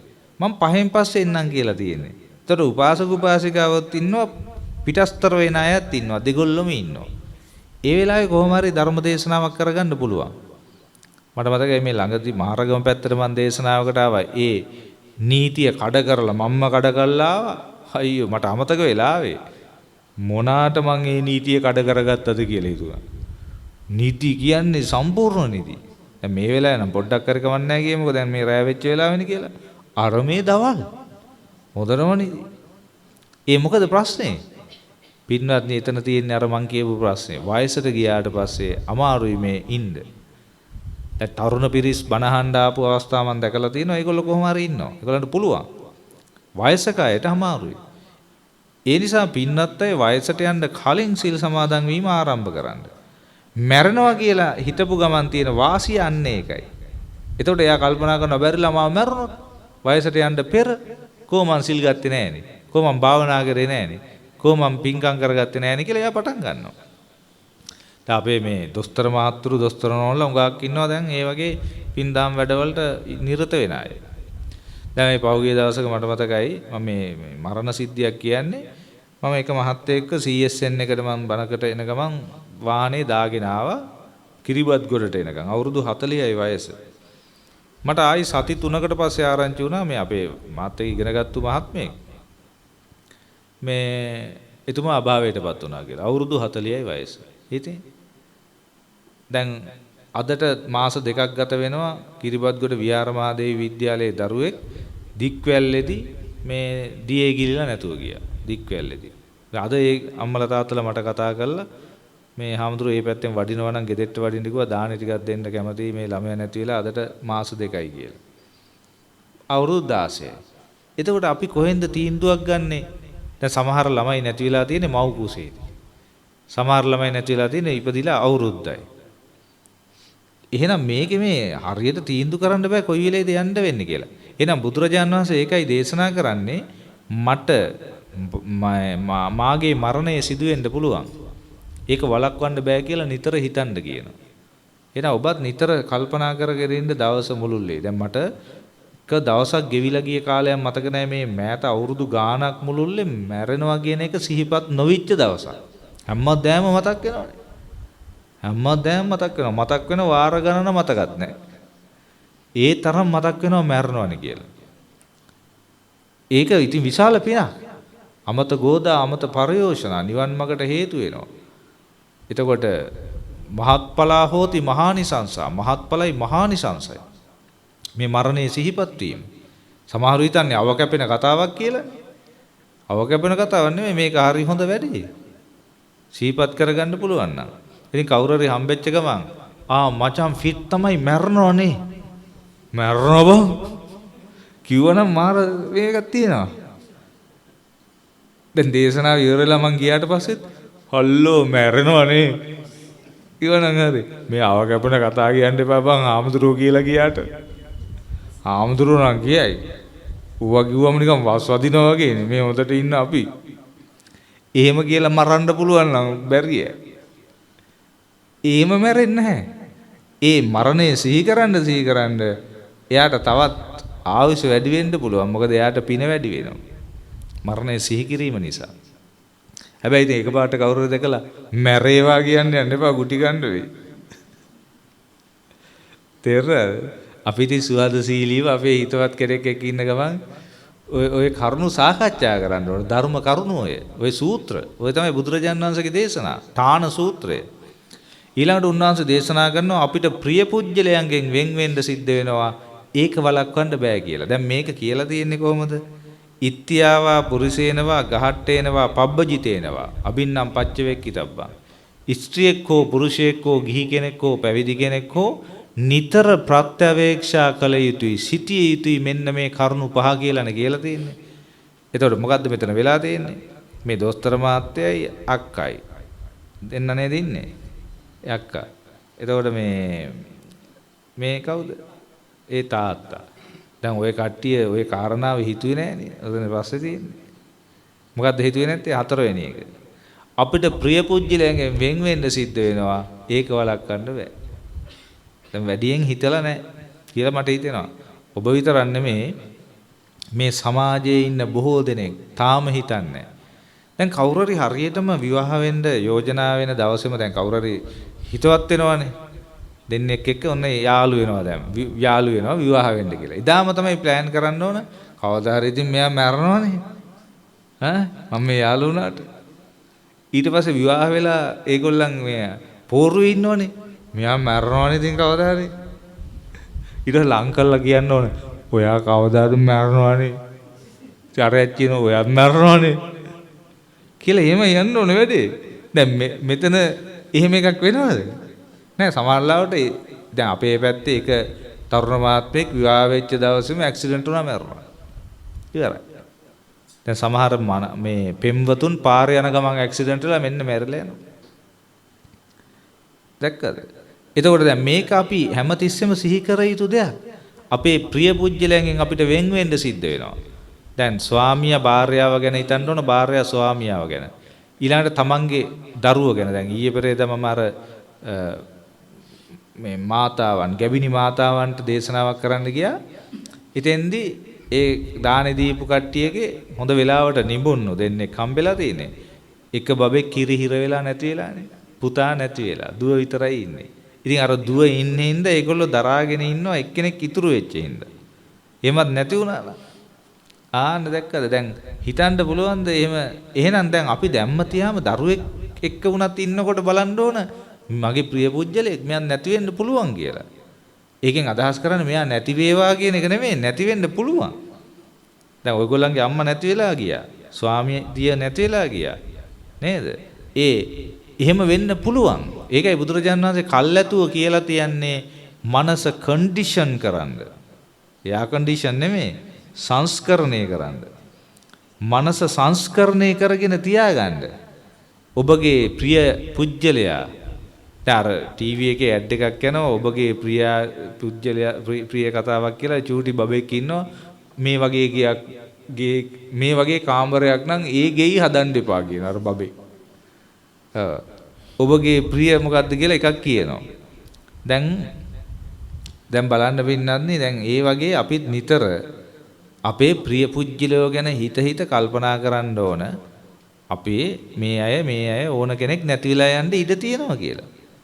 ඒකෙන් වෙන වාසිය තමයි යම් කිසි අර්බුදයක් සිදු වුණොත් අපිට ඒක දරා ගන්න පුළුවන් වෙනවා. ඒ කියන්නේ අපි අඬන්නේ දොඩන්නේ වැළපෙන්නේ නැහැ කියන එක නෙවෙයි අපිට ඒක දරන්න පුළුවන් වෙනවා. ඒක කල්ැදෑද අවුරුදු ගණන් හිත මරණකම්ම හිත පීඩා විඳ ශෝක වැළපීම් දුක් දුම්නස් උපායාස ආදී තත්ත්වයන්ට යන්නේ. අපි ඒක නතර කරනවා. තේරුමක් නැහැ. දැන් අපි අඬලා තේරුමක් තියනවාද? තේරුමක් නැහැ. දැන් අනිත් එක තමයි ධර්මානුකූලව බලනකොට දැන් අපි මේ පින්නත් අයට විශාල දුකක් ශෝකයක් ඇති තමන්ගේ මෑණියන් පිළිබඳව. තමන්ගේ ස්වාමි දියණිය ගැන, ඥාතිවරිය ගැන. හැබැයි සංසාරේ මේ නැති වෙච්ච අම්මත් මගේ අම්මා කෙනෙක් වෙලා ඉඳලා තියෙනවා සෑහෙන කාලයක්. දැන් ඒ සූත්‍ර ටික මම කිව්වේ නෑ. මාතු පිතු බාතු බගිනි පුත්ත දීතු කියලා සූත්‍ර 6ක් තියෙනවා. ඒ සූත්‍ර 6ට අනුව මාතු පිතු බාතු බගිනි පුත්ත දීතු මේ ලෝකේ ඉන්න සෑම සත්වයේගේම අම්මා කෙනෙක් වෙලා තියෙනවා. එතකොට සෑම සත්වයේගේම තාත්තා කෙනෙක්, සෑම සත්වයේගේම සහෝදරයෙක්, සෑම සත්වයේගේම සහෝදරියක්, සෑම සත්වයේගේම දුවෙක්, සෑම සත්වයේගේම පුතෙක්. දැන් සෑහෙන කල්පනාවක් තියෙන්න ඕන මේ එහෙම හිතන්න පුරුදු වෙන. දැන් මට පාර යනකොට බල්ලෙක් දැක්කම මට හොඳට සිහි වෙලා එනවා මගේ හිටපු අම්මා කෙනෙන්නේ, මගේ හිටපු තාත්තා කෙනෙක්, මගේ හිටපු සහෝදරයෙක්, මගේ හිටපු සහෝදරියක්, මගේ හිටපු දුවෙක් පුතෙක් බාන්නකො අද මේ තත්ත්වයටපත් වෙලා තියෙන හැටි කියලා මට කල්පනාවට එනවා. දැන් මෛත්‍රී භාවනාව වුණත් ලෝක සත්‍යයටම කරන්න පුළුවන් වෙන්නේ එතකොට. එතකොට කිසි කෙනෙක් වෙනසක් නැතුවනේ පේන්නේ. සියලු සත්වයෝ සුවපත් වෙත්වා. ඇයිදින් තමාගේම හිතපු කට්ටිය මේ එක අම්මා කෙනෙක් වෙනුවෙන් ඇඬු කඳුළු සතර මහා සාගරයේ ජලයට වඩා වැඩි. අද මේගොල්ලෝ තනි අම්මා කෙනෙක් අල්ලගෙන දුක් වෙනවා. අපි ඔයගොල්ලන්ට හම්බෙලා තියෙන අම්මලා කෝටි ප්‍රකෝටි ගාණක් මේ එක්කෙනෙක්. දැන් මේ අම්මා වෙනුවෙන්ම ඔයාලා මේ අඬු කඳුළු කොච්චරක් තියනවද? අනිත් එක හැම එක්කෙනාටම අම්මා කෙනෙක් වෙලා තියෙනවා මේ මිය ගිය අම්මා. මෙතන ඉන්න හැම කෙනෙකුටම. නමුත් දැන් අපිට ඒ කිසි දෙයක් මතක නැහැ. දැනට මතක කට්ටිය විතරක් තමයි සෑහෙන දුක් වෙන්නේ. ඒද ළඟම කට්ටියනේ. මේ සැරේ අම්මා වෙච්ච කට්ටිය දුකෙන් සෝකෙන් ඉන්නවා. අනිත් කට්ටියට මතක නැහැ. ඒ කට්ටියට මතක නම් ඒගොල්ලොත් ඉතින් පටන් ගන්නවා අඬන්න. ඔයාලගේ අම්මා උනේ මේ සැරේනේ. ගිය සැරේ අපේ අම්මනේ. දැන් බාන්න අපරාධය ආයි නැතුව ගියානේ කියලා ඔන්න ඒගොල්ලොත් පටන් ගන්නවා. ඒ අයට මතක නැහැ. දැන් සාරිපුත්ත මහරහතන් වහන්සේගේ භව 5කට කලින් අම්මා පෙරේත ලෝකෙ ඉපදිලා. ඒ පාර යාව හොයාගෙන. එයාට දැන් පේනවා මගේ පුතෙක් තමයි සාරිපුත්ත මහරහතන් වහන්සේ. ඇවිල්ලා කිව්වා ඉතින් අනේ ස්වාමීනි ඔබ වහන්සේ මීට භව 5කට කලින් මගේ පුතෙක් වෙලා හිටියේ කියලා. ඉතින් සාරිපුත්තයන් වහන්සේ බැලුවා. උන්වහන්සේට බලපුවම පේනවනේ ඇත්ත තමයි කතාව. ඒ පාර දානයක් දීලා පින් දුන්නා. පින් දුන්නාට පස්සේ අර පෙරේත ආත්මෙන් මිදිලා දිව්‍ය ලෝකෙ ඉපදුනා. ඒ නිසා දැන් අපිට අනවබෝධය නිසායි මේ කල්පනා කිරීමේ තියෙන වැරද්ද හින්දා තමයි අපි මේ පුද්ගලානුබද්ධව දුක් වෙන්නේ, ශෝක වෙන්නේ, වැළපෙන්නේ, අඬ පසුතැවි වෙවි දිගට ඇදගෙන යන්නේ මරණකම්ම අදින්නේ ඒකයි. යම් අවස්ථාවකදී අපිට ධර්මයේ මුණ ගැවුනොත් අපි ඒක සංසිඳව ගන්නවා. ඒක අඩු කරලා ගන්නවා. එකපාර බැරි වුණත් ක්‍රමක්‍රමෙන් අඩු කරනවා. දැන් ඔය උඟාක් ඒ වගේ අඬපු අය මං කියලා මීට නතර කරලා දැම්මා ඉතින්. ඒ කියන්නේ තීරුම නැහැ. ඉතින් ඒ අඬන්න මොකද්ද වෙන්නේ? වැළපෙන්න මොකද්ද වෙන්නේ? කර්මයේ සකස් වෙන්නේ අකුසල්. එතකොට අර මියගේ ඥාතිවරයට අනුමෝදන් කරන්න දෙයක් නැහැ. පවුනේ අනුමෝදන් කරන්න වෙන්නේ. බැරි වෙලා ඒ වෙලාවේදී අපි අනිත්‍ය මෙනෙහි කරොත් ඒක කෙලින්ම මේ මියගිය අම්මට ඥාතිවරයට අනුමෝදන් කරන්න පුළුවන්. ඒකෙන් එයා සුගතියට යනවා. එයාට මහා පිනක් රැස් වෙනවා. භාවනාමය පිනක්. ඇඬුවොත් වෙන්නේ පව් සිද්ධ වෙන එක. දැන් ඇඬෙනවා ඉතින්. ඇයි ඉතින් අපි මේ සාම හුඟක් දිනු කරලා නැති නිසා. හැබැයි අර මං කියපු එක ට්‍රේනින් කරගෙන ආවොත් මට ප්‍රිය පුජ්‍යලයන්ගෙන් වෙන් වෙන්න සිද්ධ වෙනවා. ඒක වළක්වන්න බෑ කියලා. දැන් උදාහරණයක් වශයෙන් මම දැන් අපේ මෑණියෝ එක්ක මරණය ගැන සාකච්ඡා කරනවා වගේ. දැන් අපේ මෑණියෝ අවුරුදු 75ක් පමණ වෙනවා. පියා නැති වෙනකොට මට අවුරුදු 11යි. දැන් මෑණියෝ තමයි ඉන්නේ. මෑණියොත් එක්ක දැන් සුහදශීලී සාකච්ඡාවල යනවා මරණය ගැන. ඉතින් අම්මා ඉතින් කවදා හරි අභාවයටපත් වෙනවා නේද? ඉතින් දැන් අම්මත් කතා කරනවා දැන් හාමුදුරුවෝත් කියනවා වගේ දැන් කොයි වෙලේද මට ලෙඩත් වැඩි. දැන් ඉතින් අභාවයටපත් වෙන්නයි යන්නේ. දැන් ඒවා නිකන් ජෙනරලයිස් කරලා තියෙන්නේ. දැන් සමාජ පවුල අතරතුර කතා කරනවා ඉතින්. දැන් අපේ නංගිලා එහෙම පෞගිය දවස්වල දිගට කඳුළු පිරි දෙනෙතින් ඉන්නේ මම ඕවා මතක් කරාම. දැන් ටිකක් හරි. දැන් මං කතා කරලා දැන් නිකන් සාමාන්‍යකරණයට දාලා තියෙන්නේ. දැන් මට ඊට ගාම මැවිලා පේනවා දැන් මේ අම්මා පෙට්ටිය ඇතුලේ ඉන්න හැටි. මම මවලා බලනවා ඒක කල් ඇතුලේ. ඉතින් පෙට්ටියක ඉන්න එක කලින් මවලා තියෙන්නේ. දැක්කද? දැන් මේ තමයි ධර්මානුකූලව විමසන ආකාරය. එහෙම බලන්නේ අම්මට ආදරේ නැතුව නෙමෙයි. ඉතින් කල් ඇතුව බලලා යාට ඉතින් කියනවා සුගතියකට යන්න වැඩ කරගන්න කියලා. ඔව් සද්ධාව දියුණු කරන්න, සීලය දියුණු කරන්න, ධර්මඥානය දියුණු කරන්න, පරිත්‍යාගය දියුණු කරන්න, ප්‍රඥාව දියුණු කරන්න, කොහොම හරි සංසාරයෙන් ගැලවෙන්න බලන්න කියලා ඉතින් කරුණු පැහැදිලි කරනවා. එහෙනම් දැන් මම කරුණු 4ක් ඔබට කියලා දුන්නා. මම වයසට යනවා, වයසට යන එක වළක්වන්න බෑ කියලා නිතර හිතන්න ඕන. මෙතන ඉන්න කවුරු හරි එහෙම හිතලා නැත්නම් අද ඉඳලා පටන් ගන්න. ඊළඟට මම ලෙඩ වෙනවා, ලෙඩ වෙන එක වළක්වන්න බෑ කියලා නිතර හිතන්න පටන් ගන්න. ඊළඟට මම මැරෙනවා, මැරෙන එක වළක්වන්න බෑ කියලා නිතර හිතන්න පටන් ගන්න. මට ප්‍රිය පුජ්‍යලයන්ගෙන් වෙන් වෙන්න සිද්ධ වෙනවා, ඒක වළක්වන්න බෑ කියලා නිතර හිතන්න පටන් ගන්න. ඊළඟට මට කරන ලද කුසල කර්ම වල විපාක විඳින්න සිද්ධ වෙනවා, ඒක වළක්වන්න බෑ කියලා නිතර හිතන්න. යම් කුසල කර්ම කළා තිබුණොත් ඒ පුණ්‍ය විපාක ලැබෙනවා. අකුසල කර්ම කළා තිබුණොත් අර මේ මුගලන් මහරහතන් වහන්සේට වගේ රහත් වෙලා හිටියත් බේරෙන්න නම් හම්බෙන්නේ නැත. ඔව්. එන්න එහෙම කල්පනා කරගන්න.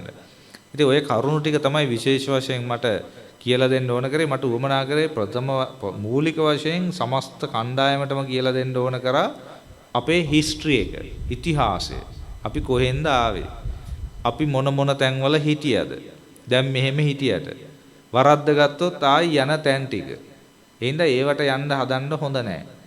කොහොම හරි කරලා සුගතියකට යන්න බලන්න ඕන. ඊළඟට මේ කරුණු පහ මේවා නිතර හිතන්න ඕන. ඊළඟට දාන සීල භාවනා පින් කරන්න ඕන. වැඩිම පින්කම් අපිට ලැබෙන්නේ මේ භාවනාවෙන්.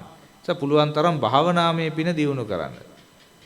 කවදා හරි දවසක අර ඌනෙකුත් චොච් ගාලා කිව්වා අම්මපා භාවනා කිරීම තමයි හාමුදුරනේ වැඩියෙන්ම කියලා දෙන්න ඕන. මේ සෙට් එක භාවනා කරන්නෙම නැහැ.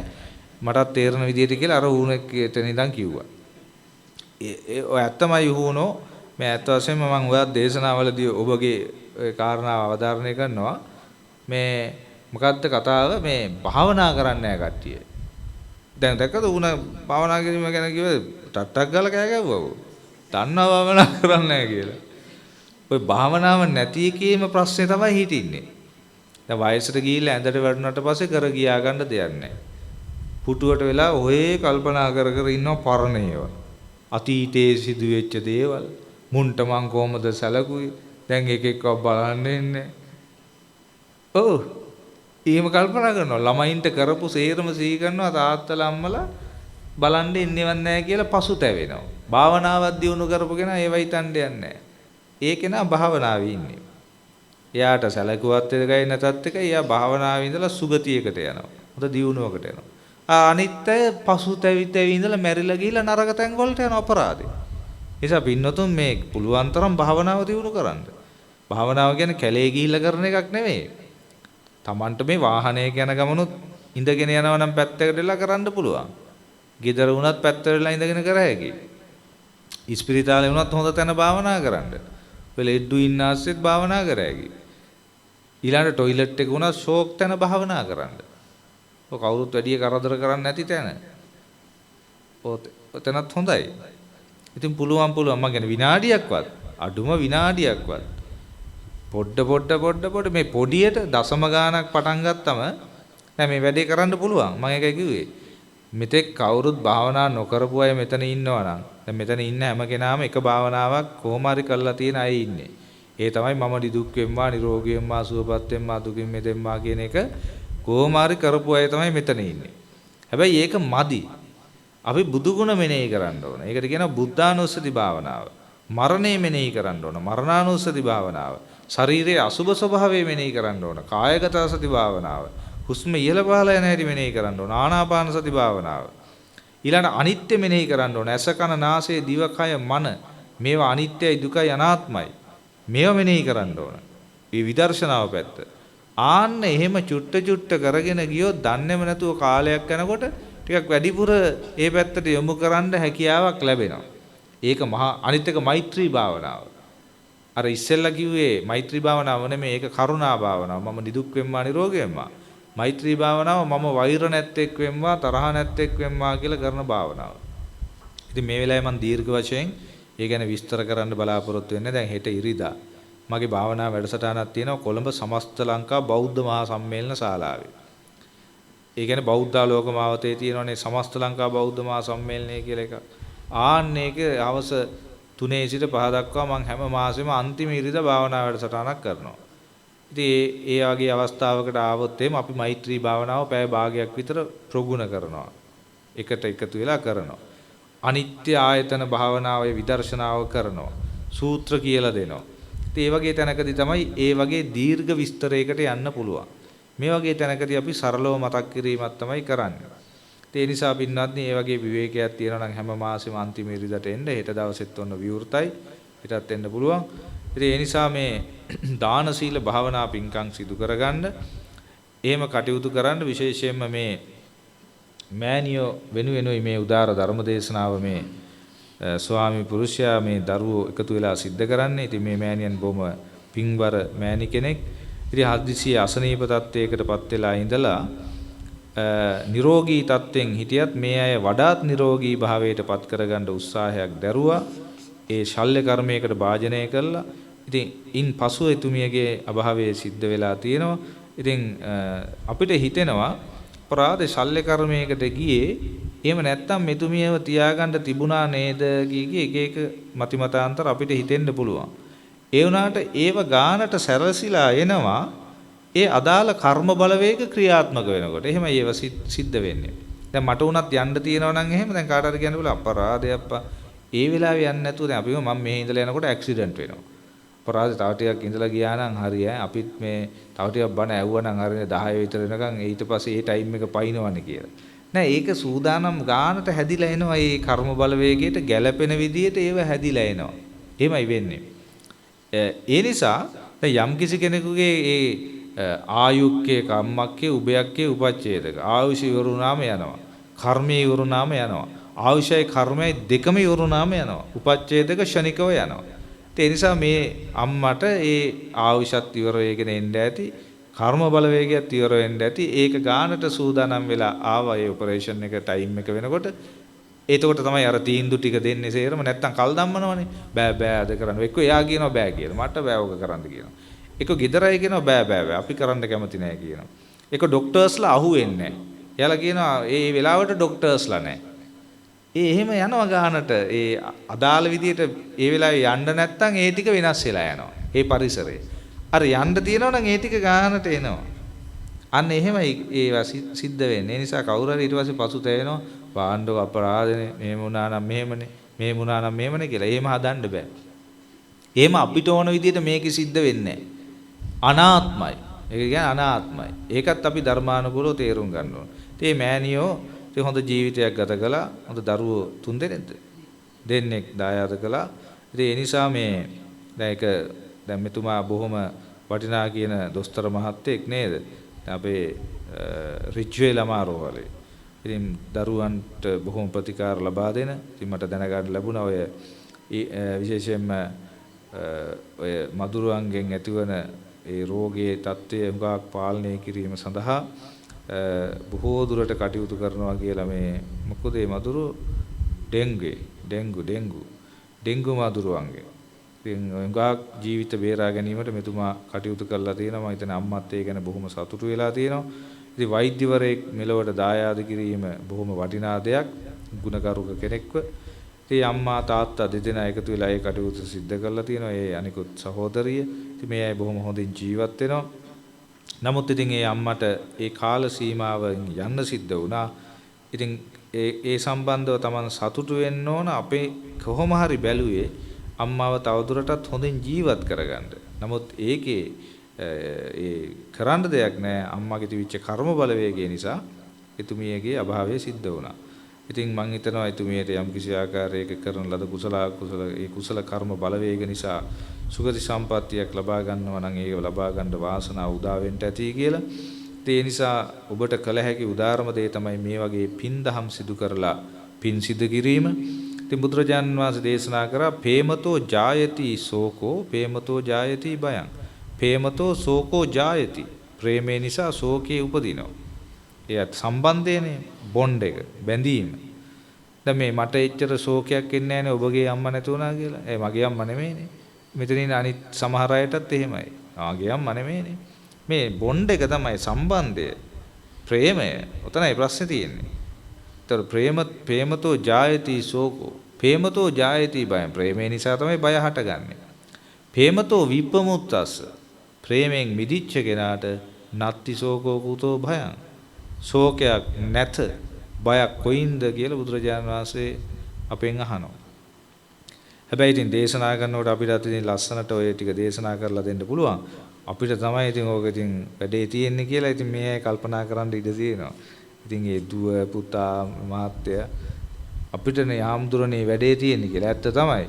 නමුත් ඉතින් විසඳුම තියෙන්නේ ධර්මයේ තුල පමණින්ම වෙන කිසිම තැනකින් බේරෙන්න බෑ. මේකන හදාගන්න හිත හදාගන්න තියෙන එකම පැත්ත එච්චරමයි තියෙන්නේ. ඒ ක්‍රමයට ගියොත් කල්පනා කරොත් අනිවාර්යයෙන්ම හිත හැදෙනවා. ඉතින් මම විශ්වාස කරනවා දැන් ගොඩක් අය ඔය වගේ මහා දුකෙන් ශෝකෙන් ඉන්න අය ඉතින් හිත හදාගෙන ඉන්නවා. මේ ඇත්තන්ටත් එහෙම හිත හදාගෙන තමන්ගේ අම්මා වෙනුවෙන් කළ යුතු උදාර යුතුයකම තමයි මේ වගේ පින් දහම් කරලා පින් දීම. ඉතින් මේ පමණ වේලාවක් මේ උතුම් සදහම් දේශනාව ශ්‍රවණය කරගත්තා. එසේ ශ්‍රවණය කර ගැනීමෙන් අත්පත් කරගත්තා වූ පුණ්‍ය සම්භාර ධර්මයන්ගේ බලයෙන් අප සියලු දෙනාටම අමාමා නිවන් සම්පත් සලසා ගන්න හේතු වාසනා වේවා කියලා සාදු කියලා ප්‍රාර්ථනා කරමු. දැන් පිරිකර පූජා කරන අවස්ථාව.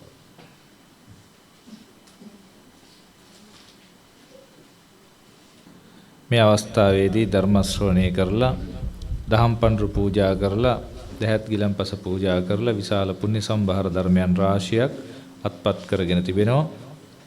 ඒ ලබාගත්තා වූ පින් විශේෂයෙන්ම මීට මාස 3කට පෙර අභාවයටපත් වුණු තමන්ගේ දයාබර ස්වාමි දියණිය ආදරණීය මෑණියන් වන අශෝකා මනම්පේරි මහත්මියට අනුමෝදන් කරමු. අනුමෝදන් වේවා. එසේ අනුමෝදන් වීමෙන් හොඳයි සාදුකාරය පවත්වමු.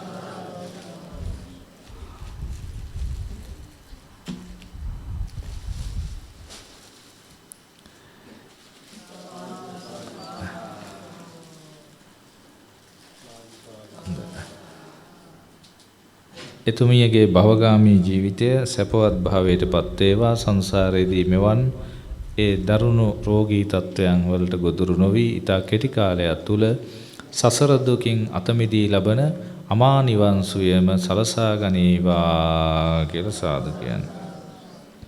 මීට මාස 5කට ඉහතදී අභාව ප්‍රාප්ත වූ අශෝකා මනම්පේරි මහත්මියගේ දයාබර සොහොයුරා වූ ජයදේව අමරවීර මහත්මයාටත් මනම්පේරි අමරවීර සෝමරත්න සහ මඩගම්මන පවුල්වල නමින් අභාව ප්‍රාප්ත වන්නට යෙදුණු දෙමව්පියන් ඇතුළු සියලු ඥාතීන්ට හා හිතමිත්‍රාදීන්ට මේ උදාරතර පින අනුමෝදන් කරමු අනුමෝදන් වේවා. එසේ අනුමෝදන් වීමෙන් ඒ හැමගේ භවගාමී ජීවිත සපවත් යමා නිවනින් සැනසෙත්වා කියලා සාදු. ඔබ අප හැමදෙනා නමින් සසර පුරාවට පින් ගන්න බලාපොරොත්තු වුණු සීල ඥාතීන්ටත් මේ පින් අත්පත් වෙත්වා. ඒ හැමදෙනා දමා නිවනින් සැනසෙත්වා කියලා සාදු කියන්නේ. ලෝකයා සම්බුද්ධ ශාසනය අසුරකින පින් කැමති සියලු දෙවිවරු මේ පින් අනුමෝදන් කර ගනිත්වා. දෙවියන්ගේ දිවිසුරු වඩා වර්ධනය කරගෙන දෙවියන්ගේ ආශිර්වාදය රැකවරන බැල්ම මේ නිවසේ ගෘහාධිපතිතුමා වන මේ පින්වත් මහත්මයාටත් ඒ වගේම ඒ රිජ්වේ ළමාරෝහලේ ඒ වෛද්‍ය මිහිර මහත්මයා මිහිර නේද? ඔව් මිහිර මහත්මයා ඒ සහෝදරිය ඇතුළු පවුලේ සියලු දෙනාටම සලසලා දීලා සිතක් සාන්තියක් යහපතක් උදා කර තමන්ගේ ජීවිත වාසනාවන්ත කරගන්න වාග්ය උදා කෙරෙත්වා කියලා සාදු කියන්නේ. අද දවසේ මේ ධර්ම දේශනාවට සවන් දීම සඳහා පැමිණියා වූ සියලු ඥාති හිත මිත්‍රාදීන්ටත් අසල්වාසීන්ටත් ඒ වෛද්‍ය මීර මහත්මයාගේ සහෝදරියගේ හිතවත් අය ඇතුළු ඒ හැමදිනාටමත් සිතක් සාන්තියක් උදා කෙරෙත්වා. දෙවිවරු ශ්‍රද්ධාවෙන් සීලෙන් ශ්‍රුතෙන් ත්‍යාගයෙන් ප්‍රඥාවෙන් වැඩෙත්වා. දෙවියෝද අමා නිවනින් සැනසෙත්වා කියලා සාදු කියන්නේ. මේ උදාරතර මහා පින්වල බලයෙන් අප හැමගේ මෙලොව ජීවිතය යහපත් වේවා. පරලෝ ජීවිත සුගතිය මෙහිමි වේවා. බුදුපසේ බුදු මහරහතන් වහන්සේලා නිවී සැනසී පැමිණ වැඩම කොට වදාළ ශාන්ත සුන්දර පරම රමණීය අති උතුම් අමෘත මහා නිර්වාණ සම්පත් ඊතා කෙටි කලකදී මේ ගෞතම බුදු සසුනේදීම සාත්සාත් කර ගැනීමේ දුර්ලභ වාසනාව භාග්‍ය උදා වේවා කියලා සාදු කියලා ප්‍රාර්ථනා කරගන්න. අපගේ ධර්ම දේශනා පොය දවසේ උදෑසන 7 සිට 8:00 දක්වා දෙරණ රූපවාහිනියේ නරඹන්න පුළුවන් සාකච්ඡාව. ඒ වගේම සෙනසුරාදා දිනවල උදෑසන 7 සිට 8 දක්වා සිංහ FM නාලිකාවේ අපේ ධර්ම දේශනාවලට සවන් දෙන්න පුළුවන්. ඒවත් ඒ වගේම අනිකුත් මාධ්‍යවලත් තියෙන ඒ වැඩසටහනොත් බලන හැටියට ඉල්ලා සිටිනවා. ආකාසට්ඨා ච බුම්මට්ඨා දේවා නාග මහිද්దికා පුඤ්ඤන්තං අනුමෝදිත්වා චිරන් රක්칸තු ශාසනං. ආකාසට්ඨා ච බුම්මට්ඨා දේවා නාග මහිද්దికා පුඤ්ඤන්තං අනුමෝදිත්වා චිරන් රක්칸තු දේශනං. ආකාසට්ඨා ච බුම්මට්ඨා දේවා නාග මහිද්దికා පුඤ්ඤන්තං අනුමෝදිත්වා චිරන් රක්칸තු තං සදා. ධර්ම ශ්‍රවණානිසංසයෙන් හැම දිනාටම අමා මහ නිවන් සම්පත් සැලසේවා.